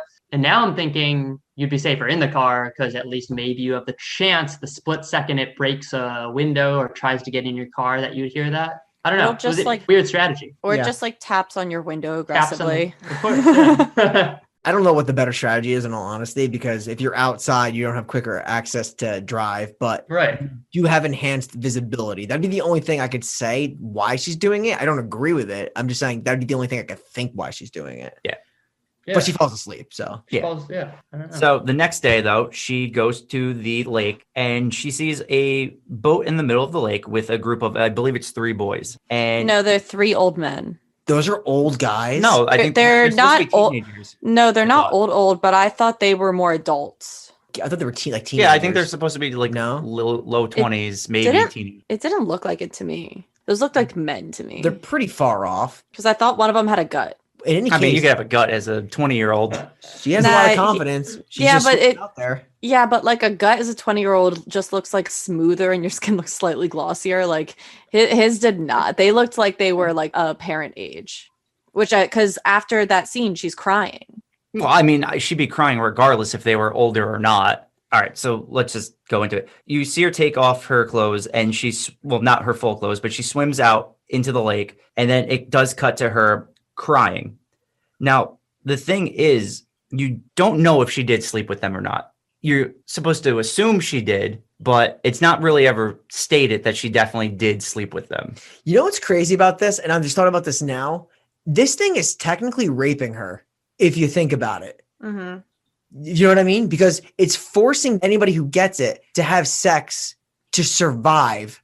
It's either you're going to die or you have to pass it on through sex. And then all these people that choose to pass it on that's questionable too. If they're withholding pertinent information, like beforehand, a lot of undertones of, assault and stuff like that. For sure. In Yeah, this yeah, movie. yeah. Mm-hmm. Yeah, and also, and like you're right, it is forcing her to have sex because if the person doesn't survive, then she then has to go and pass it on again because we find out sooner she hadn't gotten rid of it. This is a fucking crazy movie. This is a crazy movie. Is this the part where Paul talks and asks why Greg? I think so. That's what we're going to get to now. The next day, Jay's sleeping on issues the with floor. When Paul knocks on the door, Paul comes in. They both sit down on the floor, and Paul asks why she picked Greg. Dumb question. Sure. I think Paul, this whole movie is very clearly supposed, whether it be the looks that Brian, I think you were describing, it cuts to Paul's face anytime Jay sleeping with anyone is alluded to. And that's very intentional. And like Paul to himself is maybe supposed to be this chivalrous, trying to be a hero by wants to be her knight in shining armor. Wants to be her knight in shining armor by sleeping with her, but like he is portrayed to the audience as, I think, as having his motives be very questionable. Yeah. Yeah, he's supposed to be gross. I mean, to me, it's like very gross. And in this scene, I think he offers up his services again, and he asks why Greg. I was watching. You guys ever watch the Cinema Sins on YouTube? I don't think so. Cinema Sins is like hilarious. It's some guy it's a really big YouTube channel, and he goes through movies and just makes funny comments about kind of like continuity errors, but also like logical errors and logistical errors. And he's just like rips Paul in this scene because he's like, oh, Paul, this whole movie has been trying to get with Jay, almost playing the like nice guys finish last card, especially in this scene. Oh yeah. And he's just like, the commentator was like, I don't know, Paul, maybe she chose Greg because she wanted to sleep with someone that has a fighting chance of ever getting laid again, which is very funny to me. It's a great point. You're super correct. And also like, so she says to him, she was like, Greg wasn't scared. Like Greg could easily pass it on and like continue this. Also, like why, in the sense that this is an STD, they are very young. Why would you voluntarily ask for an STD? I thought that was, you're right. He's playing the nice guys finish last card, which is a card I absolutely hate. Because when you're implying that about yourself, you're usually the opposite. You're very selfish, and he wants to be her knight in shining armor for very selfish reasons. Great point, because he has to make the assumption he's just going to be able to pass it on. And he's banking on that. And that like she's going to be stuck with him. Like in a sense, I feel like he feels like if she did that, she'd be anchored to him in some way. Which like, no, she could easily just like leave you. You're younger than her. You're an idiot. This was a dumb. I hated this guy. I really didn't. It really cemented that I didn't like this guy, because when someone refers to themselves or alludes that they're the nice guy for selfish reasons, you can tell immediately, and it pisses me off. I don't like nice guys in horror movies in general. I think you know that by now. I'm all about the baddies. Yeah, you like those hot type guys. Hot boy lacrosse Hot stick. dudes, tight dudes. On the list. Very soon after, I don't know what happens next, but we do find out very, very quickly that that thing is back, right? Yeah, so like he does kind of like Jared mentioned, he does offer the services again. And she says no. Yeah, he wants to help, and she's like, "Do you?" Greg's house is abandoned, and obviously, because we know what happened over there, he asks her if she trusts him, and then they all get in the car. Paul's driving. He backs out of the driveway quick, and then you see a creepy scene of a naked man on top of their house. Yeah, and that's how you know that it's back. It's back. It climbs. It climbs, right? Because like I assume a straight line to her in the house was not at an angle, going up. So this further cements the fact that it'll take creative measures, right, to get to you. Yeah, course, especially because it's already broken her window once, and it's broken the window into Greg's house. So maybe it was trying to be a little more creative. So like this is like saying like, okay, he tries the front door, it's not open. He tries the back door, it's not open. There's some windows, he looks for rocks, there's no rocks, but there's a drainage pipe, so he climbs the drainage pipe, and now he's on the ceiling. Well, he was probably trying to get into their bedroom. If she's on the second floor and her bedroom window's unlocked, why not try that? Or maybe she's trying to get to that balcony area where she got in, where she exited earlier in the movie, probably. But yeah, I thought that was a super creepy scene. This just big naked guy just standing there. I thought that was terrifying. Yeah, it was sick. They start walking. They eventually climb a fence, and this is a school, right? This is a public school that they're in, or and no? This is where they talk about how their parents wouldn't let them go here. You talked about that scene a little earlier about their parents, how they both talk about how they weren't allowed in this area. Yeah, it was something I brought up earlier, is how like throughout this movie, they're clearly shown living in kind of like the suburbs of where they live. And they mention how like our parents wouldn't let us go past. I think they say it's the 8 Mile. The 8th Mile. And obviously, you know what popped in my head. The Eminem movie. 2002, Brittany Murphy's in it. Yeah. Shout out Brittany. They bless your heart, girl. they clearly show like once they get past this area, it's all like broken down. It's all like abandoned homes and things like that. And obviously there's the bad neighborhood part of it where it's like all failing. Yeah. Failing. There's nothing there. Yeah. So it's just a thing that they allude to with where the parents wouldn't let them past that point. It's the only time like the parents seem to have a positive influence on anything in these kids' lives. Yeah. Otherwise there really isn't parents in this movie. Yeah, for sure. I do think the idea of not showing the parents' faces is super interesting. I mean, they probably try to keep the focus on the kids. Like this is a problem that the kids have to solve. She thoroughly keeps saying, I do not want my mom to know about this. She's just going to freak out and make it worse. Exactly. So now we get to the Scooby-Doo portion of this movie. Fred Jones is up to his tricks again. So they are in the pool, and the plan is to put Jay in the center of the pool and have a bunch of electrical appliances surrounding the pool. And the plan is for the thing to follow her into the pool, her to get out of the pool, and then for them to push all of these things in there, electrocuting it.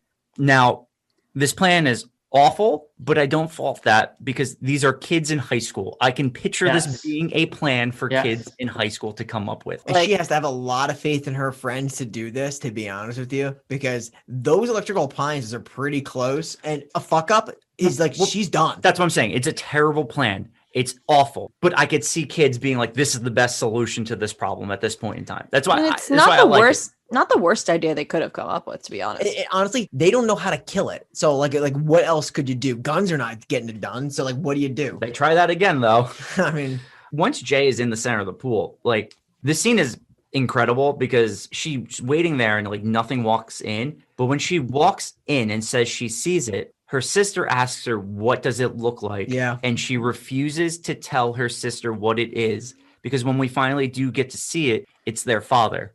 Yeah. Yeah. And I forgot while rewatching this that we wouldn't know it's her father throughout the entirety of the scene. We wouldn't know till later. No, right? Because after this scene is when you see the picture of her father at the home. But you're also very much seeing it from the standpoint of her friends.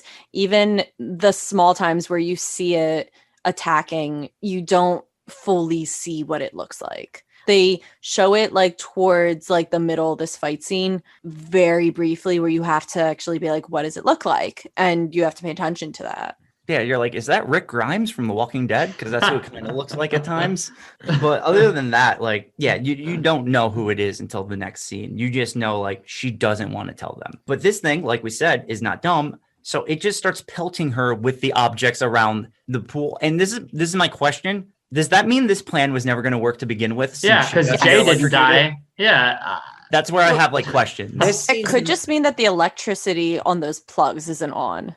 Well, that's the thing. So outlets. that's the point I'm getting at. So that means even if this thing got in the middle and they threw it all in, nothing would have happened because they didn't turn on the electric outlet. Like, I think you're right that it wouldn't have worked. I don't think it's the case that the electricity wasn't on. I think you like see/hear things shorting out that he throws into the water. Yeah, and it just doesn't. And it just doesn't harm Jay. The TV does short. Okay, so literally then you just can't electrocute someone in this because the pool, I guess because the pool is so big, maybe? No, it has to be plugged in. So if he throws it too far and it unplugs, it doesn't work. Right, but what we're saying is that you can hear some items that he throws into the water, like shorting out and like, I don't know. So is there a point where like that she mentions that she's asking like what's it doing? She's like it's not moving, so it's obviously just not going to move into the body of water to get to her. It doesn't even move to the side or the right because we're going off like the steps, like step A, B, C, D. They have her like then like pointing at it like where it is because I guess they want like obviously now Paul's going to try to shoot it, so she's like pointing, and since none of them can see it, he shoots Yara. This totally makes sense, though. In all honesty, I thought this was actually stretched, but now thinking about it, if this thing's throwing rocks as step B to get the kill, it's not touching you though. That's step B. Unless the throwing of the appliances gets her out of the pool to kill her. That's or it just like hits her in the head. Yeah, it does. He does hit her in the head. Yeah, that's like my problem with this scene is more so that it's like if this thing physically wants to touch you to kill you, like it throwing the appliances is a kind of weird decision to make. Yeah, so I think that they could have written something similar to this, but not this format of the pool and the electrical appliances. Like they could have definitely done something else similar, but not this exact instance. Yeah, like I get why the kids made this their plan. I don't get why it does what it does in this part. Yeah. But that's my rationale, and that's what it's doing. Like Jared, we've discussed, I think it has to have some level of intelligence to do this, to make these checkdowns. He's like going through his progressions like he's a football player. A, B, C, D. B is throwing to get out of the pool, and C would be obviously the answer is to touch her, and that would be the one all the way at the bottom before it gets through its checks. Yeah. Cutting back to this, Yara has now been shot in the leg. She goes down. So Kelly runs over and she throws a blanket over it. So now Paul can clearly see the outline of this thing, and he shoots it in the head and it falls into the pool. She gets out of the pool, and as she goes to look to see if it's still down there, she just sees like the blood like plume and fill the pool. So there's something in between this. It gets shot in the head and falls into the pool, but then there's a hole underwater. It grabs Jay. Yes, that's right. Before she's trying to get out, and Paul shoots some very reckless shots right by her. Point. And then headshots it again. And it's interesting. Headshots it again. It loses its grip, I guess. And Jay gets out. And then you see a very cool shot. Only Jay can see it of the blood filling the pool. That's interesting. That only Jay can see that? Yeah, only Jay can see the blood. It's a lot of blood. It's a lot of blood. It's like deep red. It's very, very cool. But what's interesting is like this thing's now shot in the head 3 times. 3 times. And this one stops it? That's another thing. It kind of doesn't make sense to me. But I have another question. And obviously we don't even have the answer to it, but is each individual like a different, like do they take damage differently, or is there a tally, or do they just regenerate? Like you said, gray area. There's no answer to that question. We don't know because we are only viewing it from her experience. We don't know what anyone else has tried. But I'll be honest with you, I like the fact that we're asking those questions. I think that's actually what the movie does right. Mm-hmm. It's not like overpowered. Like it says, if it was overpowered, it could get to you so much sooner. Like she'd already be dead. And that's what makes it more scary, is because it doesn't have that quick killing power. Yeah. Mm-hmm. So we cut now to that night where Jay finally has sex with Paul. It's another awkward sex scene. Yeah. At least like I know she's on top, but he's just like there. Well, I like the line after it where she says she doesn't feel any different, and he also says no, like I don't feel any different either. It's almost like how we've been saying, like he was trying to be altruistic to do it, but he obviously had ulterior motives. It's like now that he's finally done it, it's like it didn't mean anything to him. None of it mattered. Like that whole like facing much bigger problems, I think, right now. And also like in the next scene after that, he's driving around, like he leaves and he's driving and he comes across some prostitutes or some sex workers. He's cruising my scene. This is where I operate. Well, how smart is that though, to pass it on to a sex worker who's constantly having sex, so she may not even know that anything could be following her. Oh, she passes it on immediately. She's done. Like, she's toast. Smart and also very amoral. Yeah, that's the thing. Yes. And that's why I don't think he does it. You don't think so? I do not. And it's why I like this movie, the ending. I don't think he does it. And getting to the end, because after this scene where he drives past them, he starts to slow up. So it's alluding to it. But the very next scene is Paul and Jay walking down the street and they're holding hands. And in the background, you see something walking towards them. Now, you don't know if it's... Do you? Yes. Yeah, you do. You can see it between them. Yes.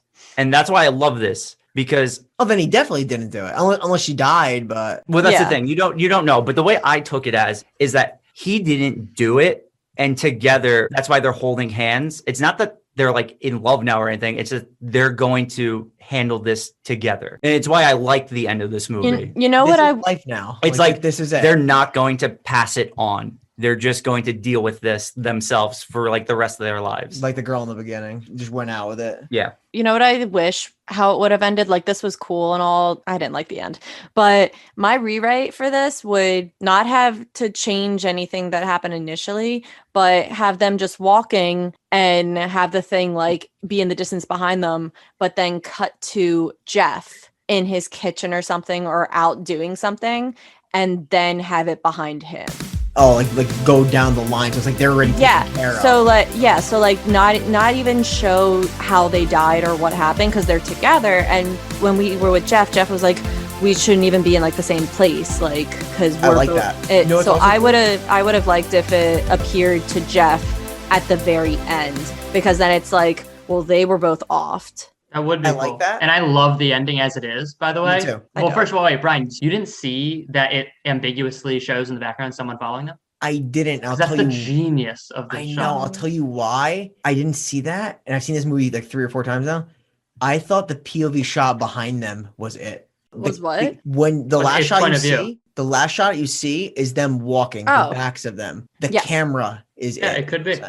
So, like, for my money, I'm talking the very last shot of the movie, them walking and you seeing someone in the background and not knowing. That's like, among my peer group, my friends, that's like such a polarizing thing. For a surprising number of people I know don't like it, but those are also people that I think just really like being beaten over the head with clear-cut answers in movies. For my money, the last shot in the movie is perfect writing. Like, I agree. I think that's genius. I think that's the only other thing would be to be beaten over the head with what happened, with what the truth is. Do you think what Jen just said, I think that would be super fat. That's a very good option, because that has the balls to imply the killing off of the 2 main characters in the movie. That'd be sick. If it showed Hugh. I mean, there's a number of reasons they could not have wanted to do that. They don't want to rule out options for a sequel. Who knows what? That would be cool too. Couldn't think of a better alternative to that one. That is a good alternative, John. Mm-hmm. You could even do this, and this might be too ambiguous, but if they gave a detail about the girl that gave it to, because they mentioned he was a one-night stand, maybe where she worked, maybe take it to the girl before him, because people would be like, who the fuck is that? Yeah. Attention, you'd know exactly who that is. Yeah. I mean, sort of. I don't know if you would know who that is, because then it's assumed that someone just gave it to her and she has no idea. But that's kind of like I feel like seeing a very random girl, like the girl who gave it to Jeff. I feel like seeing a very random girl. I don't know if I would have understood that was her. I never would have. We barely heard anything, let alone saw anything about what this girl looks like. So I thought of that too when you just said, when you suggested the Hugh thing. I was like, oh man, we could even go a step further, but we would have no idea who that is. No. That's what I'm saying. You'd have to get another detail, is what I was saying. For anybody not following Hugh and Jeff, because I know Jared is referring to him as Hugh and I'm referring to him as Jeff. They're the same person, for anyone who did not follow us this far.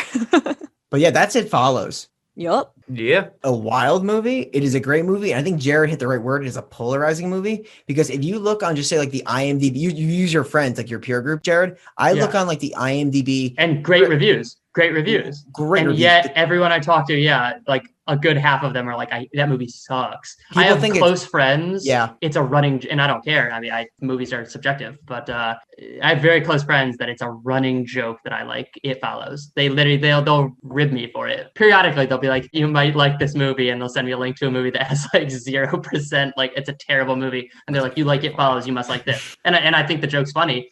But I'm always surprised to hear the number of people that don't like this movie. I didn't like it. And that's fine. I'm no more right to like it than you are to not like it. But as you just said, Brian, it gets like critical acclaim everywhere on paper. Yeah, on paper. But then I know so many, I might know more people that don't like it than like it. And I love it. I'm with you because the user reviews, not the critic reception, the user reviews are just like that. You're either getting 10s or 2s. Like, I'm not kidding. That's what I'm looking at on like IMDb. So I guess this is the portion where we will review the movie. And I think for this review, we talked about a lot of the stuff we liked about it or disliked about it while we did it. Shane, you usually kick us off. Yeah, no, I'll kick us off. I'm giving this movie an 8 out of 10. I really, really do like this movie. I didn't go higher to a 9 just because of a few nitpicky things I did mention where I kind of questioned how it operates with like just starting to like throw TVs and like how that kind of is counterintuitive of what its purpose was. But other than that, like it's a very creepy movie. I didn't agree that it's one of the scariest I've ever seen, but it's definitely a scary movie. It has jump scares that the movie definitely earns. Like, I hate when movies are just heavily reliant on jump scares. This has a few that it earns that they're in there. As you guys said earlier, the music is great. It's eerie. Just the different shots in the movie too, I love showing the suburban area where they are, and then just the dirty, broken down outskirts where like the bad things happen, where even she's in the factory and things like that. I love all of that about this movie, and all the kids in movies for the most part are very hit or miss. Oh yeah, and they're very good in this movie, all of them. So with all that said, it's an 8 out of 10 for me. Yeah. So I've changed my rating on this 4 times. I've seen it 4 times. So yes, 4 times. 8, 9, 8, 9. Back to 9. Really love this movie. And I'm the kind of person that'll be like, if there's too many questions that have to be asked, is it a good movie? And this is one of the cases where this movie excels off the questions you need to ask, at least in my opinion, because the more ambiguity gives this supernatural entity, STD, whatever you want to call it, more power and more mystique. It's really like riveting. I hope they never ever do a sequel to this movie. Let this movie die with that last shot. I think Jen did have a good alternate ending as well, but like I think the way they compose this film, this is a very artistic movie, but also it portrays a very good story through even like minimal dialogue through the score is just fantastic. The tone of the film, the scares, they don't rely on like the sound cues or like tropes that always happen, like, oh, here comes the music, it's building up, nothing happens, and then there it is. No, it's just like it hits you and you don't expect it, but it's there. Like we mentioned with the tall guy in her bedroom. So I think the acting is as good as it can be. It shouldn't be any better because it doesn't need to be better. You know what I mean? Like they didn't need any good acting for this movie. They didn't need bad. Everybody did great. The lead actress was really good. I think she's in some other things too. She's a good actress. Yeah. And like you said, I think the whole idea, like Shane mentioned about having no parents, I think it makes it more of, although you can say like it kind of doesn't make sense, but I think the focus was on how they can solve this as kids. Yeah. You know, how they can get through this as kids. And I think that making them the highlight was really cool. The concept is so unique, and unique ideas are always going to blow my mind. So that's why I'm putting this at the top of the charts for me at a 9 out of 10. I'm not backing off this. I can get criticized. People can light me up however they want to. I think this is one of the scariest movies I've ever seen. Not kidding. For some reason, I was enjoying the movie up till the ending, unfortunately. I don't know why. I feel like I would have just liked it better if they died.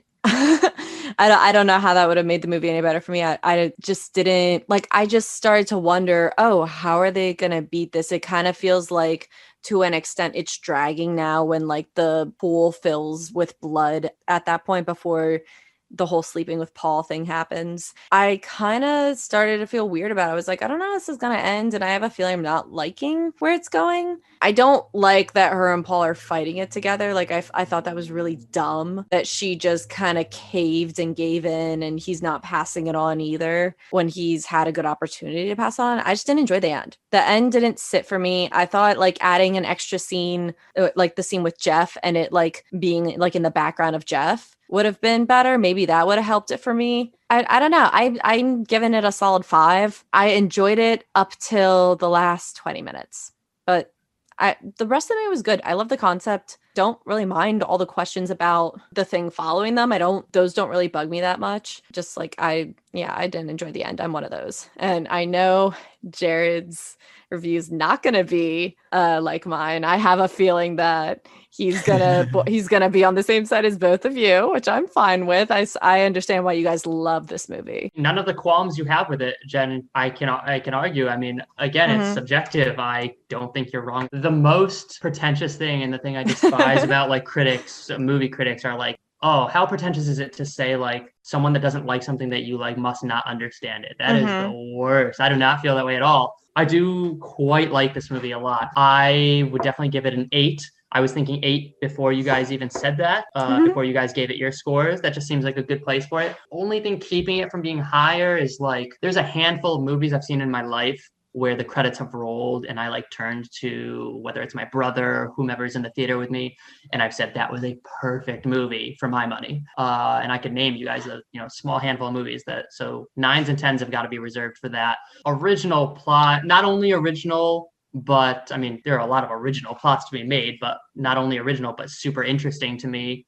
Horrifying in theory if this happened. So I think it's super creative. Things keeping it from getting a higher score than an 8. Not that that isn't really high, but this movie, it's funny. I was enthralled when I watched it for the first time, and I was on the edge of my seat, and it was tense the whole time. Not much replay value in this movie for me. Not that it has to have like rewatch value. I mean, it's not like a video game, but like there are times I could definitely see this movie being boring rewatching it. And of course, that's by virtue of knowing what's going to happen. So that's not the fault of the movie. But like, there are certain movies that when they're on TV, I'm always going to watch them. There's just certain movies that are like that for me. So yeah, this movie, I'm not always in the mood to watch. But as Brian said, like that one scare in particular, not that there weren't other good scenes in the movie, there were, but that one puts this movie over the edge for me. It's funny, I didn't say this at the beginning, but I remember exactly the circumstances under which I saw this movie for the first time. We saw it in the theaters when it came out, and I had never heard anything about it. I didn't hear any rollout for it. I'd never heard of it. And me and my then girlfriend were always looking for movies. Still, to this day, we like to go to the movies all the time. I love going to the theater.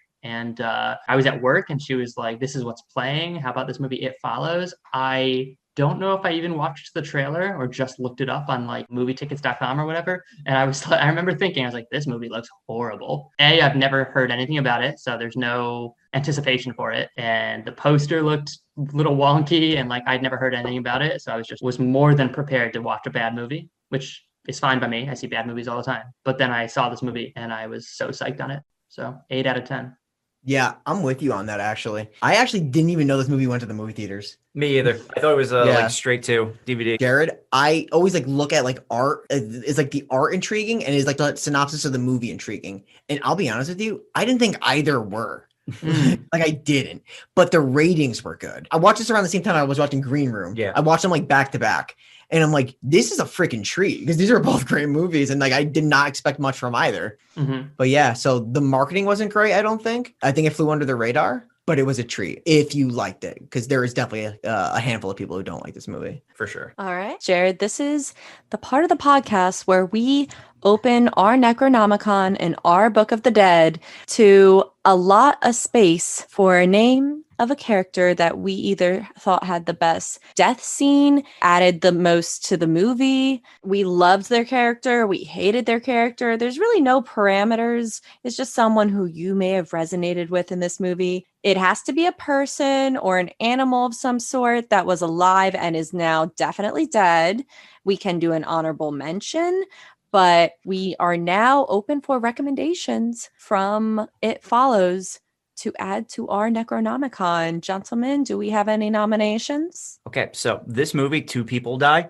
Yeah, I was about to say. So just to be clear, we're choosing, very few people die in this movie. I want to throw this out there. The person has to be confirmed dead. Yes. And there's leaps, but there's almost firm guarantees. I'll give you an example. The 3 dudes on the boat, they're dead. But one of them at least, yeah. One of them's confirmed dead, but like you don't see it happen. So like, what's the? We never like rule that kind of. This movie kind of changes the game. It does change the game. And I would actually play devil's advocate with what you just said. And I'm not big on like, even though earlier when we were analyzing the movie, I would have said, I definitely assume she slept with the people on the boat. I personally assume Paul slept with the prostitutes, at least one of them. I would have said Greg slept with one of the girls in that cafeteria or whatever that is. But all that being said, it's left so purposefully ambiguous. I wouldn't say we can assume any of those people died, because I don't think we can assume that they were even infected. I think that's perfectly fair. I think there's only two people we could say. Which is why my recommendation is Greg. That's fair. No, because you're right. Because put it this way. What if she's like, okay, I take off my clothes, I swim in the water's too cold, I'll bang some dude on the beach. Well, no, my whole thing is they show her get in the water, but they don't actually ever show her start swimming. And that's why I would agree you can't use those characters. Exactly. I would agree with that. Because, I mean, like I said, it's an open for discussion thing. I don't think she ever slept with those guys on the boat. Okay. Me personally, I don't think she did. Well, the movie's interpretation. Exactly. So. It's completely interpretation based. You have Greg. Yes, Greg is my recommendation. I think he means the most. Like the opening death is the opening death, but I think Greg's death has meaning to like. Yeah, I was gonna go with the opening death. I was gonna go with the opener. And it's hard. It's a hard thing to explain because Greg is inarguably a bigger part of the movie, and yet. I don't know. I am so that opening sequence is super sick. It's the movie. That's what. I think she has a more brutal death than Greg does. Greg gets killed dry humping his mom. His mom. Yeah. So confused onto how that worked, but I'm not going to ask questions. Jen, who do you got? I was down for either. I like the thought of that dumb girl running in heels going into the book. Her name is Annie, by the way. Is it actually? Yeah. Oh wait, her dad does say her name. Yeah. I didn't know she had a name. All right. So is that Annie? That's 3 Annie and 1 Greg. All right. Annie, you are officially added into our Book of the Dead. And Shane, have you prepared a eulogy? Yeah. Annie, I just learned your name. You probably shouldn't have wore heels to run away, but you kind of just gave up anyway. So really at the end of the day, I guess it didn't matter. You're in the book.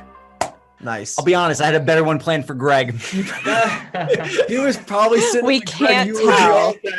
Couldn't tell. I never in a million years never thought we were going with the opening kill. Really? No. Oh, we're keeping that in. I like the plot twist for myself in this situation. Eulogy rating on this one.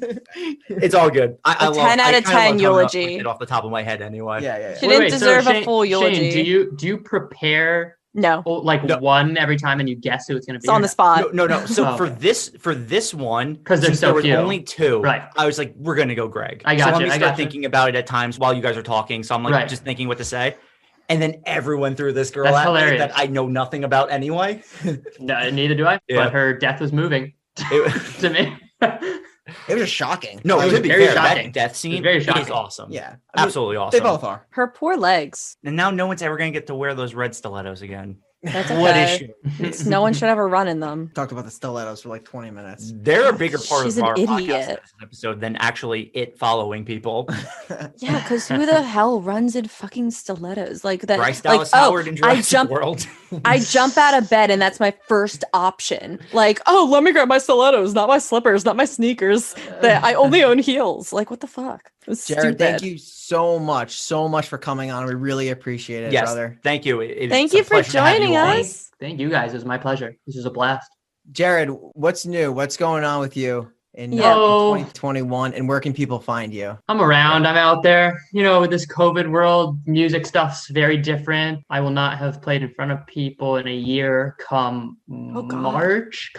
And so anyway, you can find me. I'm just at my first and last name, Jared Knapik, at all social medias. So keep up to date there. Awesome, man. Appreciate you coming on. Thank you guys. This was so fun. We had a blast. We'd love to do this again sometime. Absolutely. I need to talk to, I know this is horror movie exclusive, so whether or not we record it or not, I need to talk to someone about Tenet. I only know one person that saw it, and so my mind is just. Did any of you guys see Tenet? I have not. Had a chance to see I haven't it. gone to the movies since the whole COVID thing.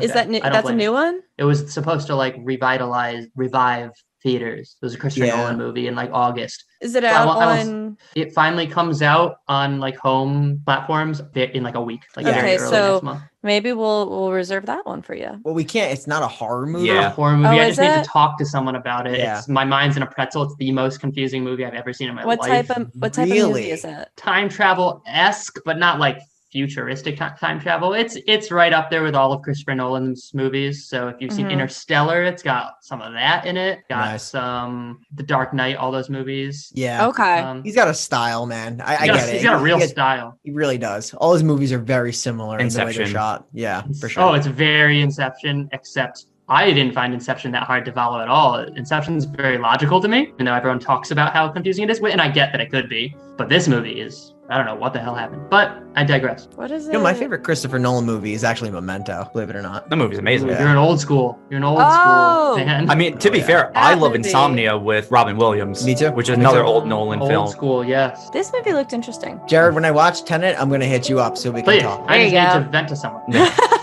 All right.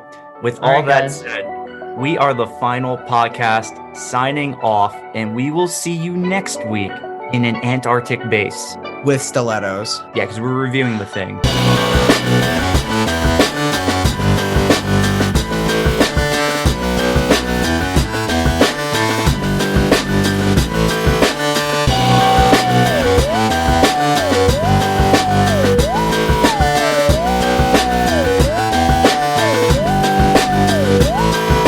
And if you haven't already, please follow us on Facebook at 2 Guys 1 Necronomicon. Also follow us on Twitter and Instagram at 2 Guys 1 Necro.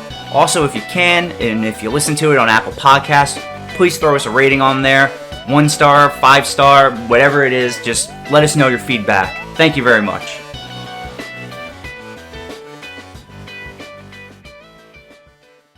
If I saw The Thing wearing stilettos, I would give it props. It seems like its body is very heavy. Its body seems quite heavy. I'd be shocked if it could run in them.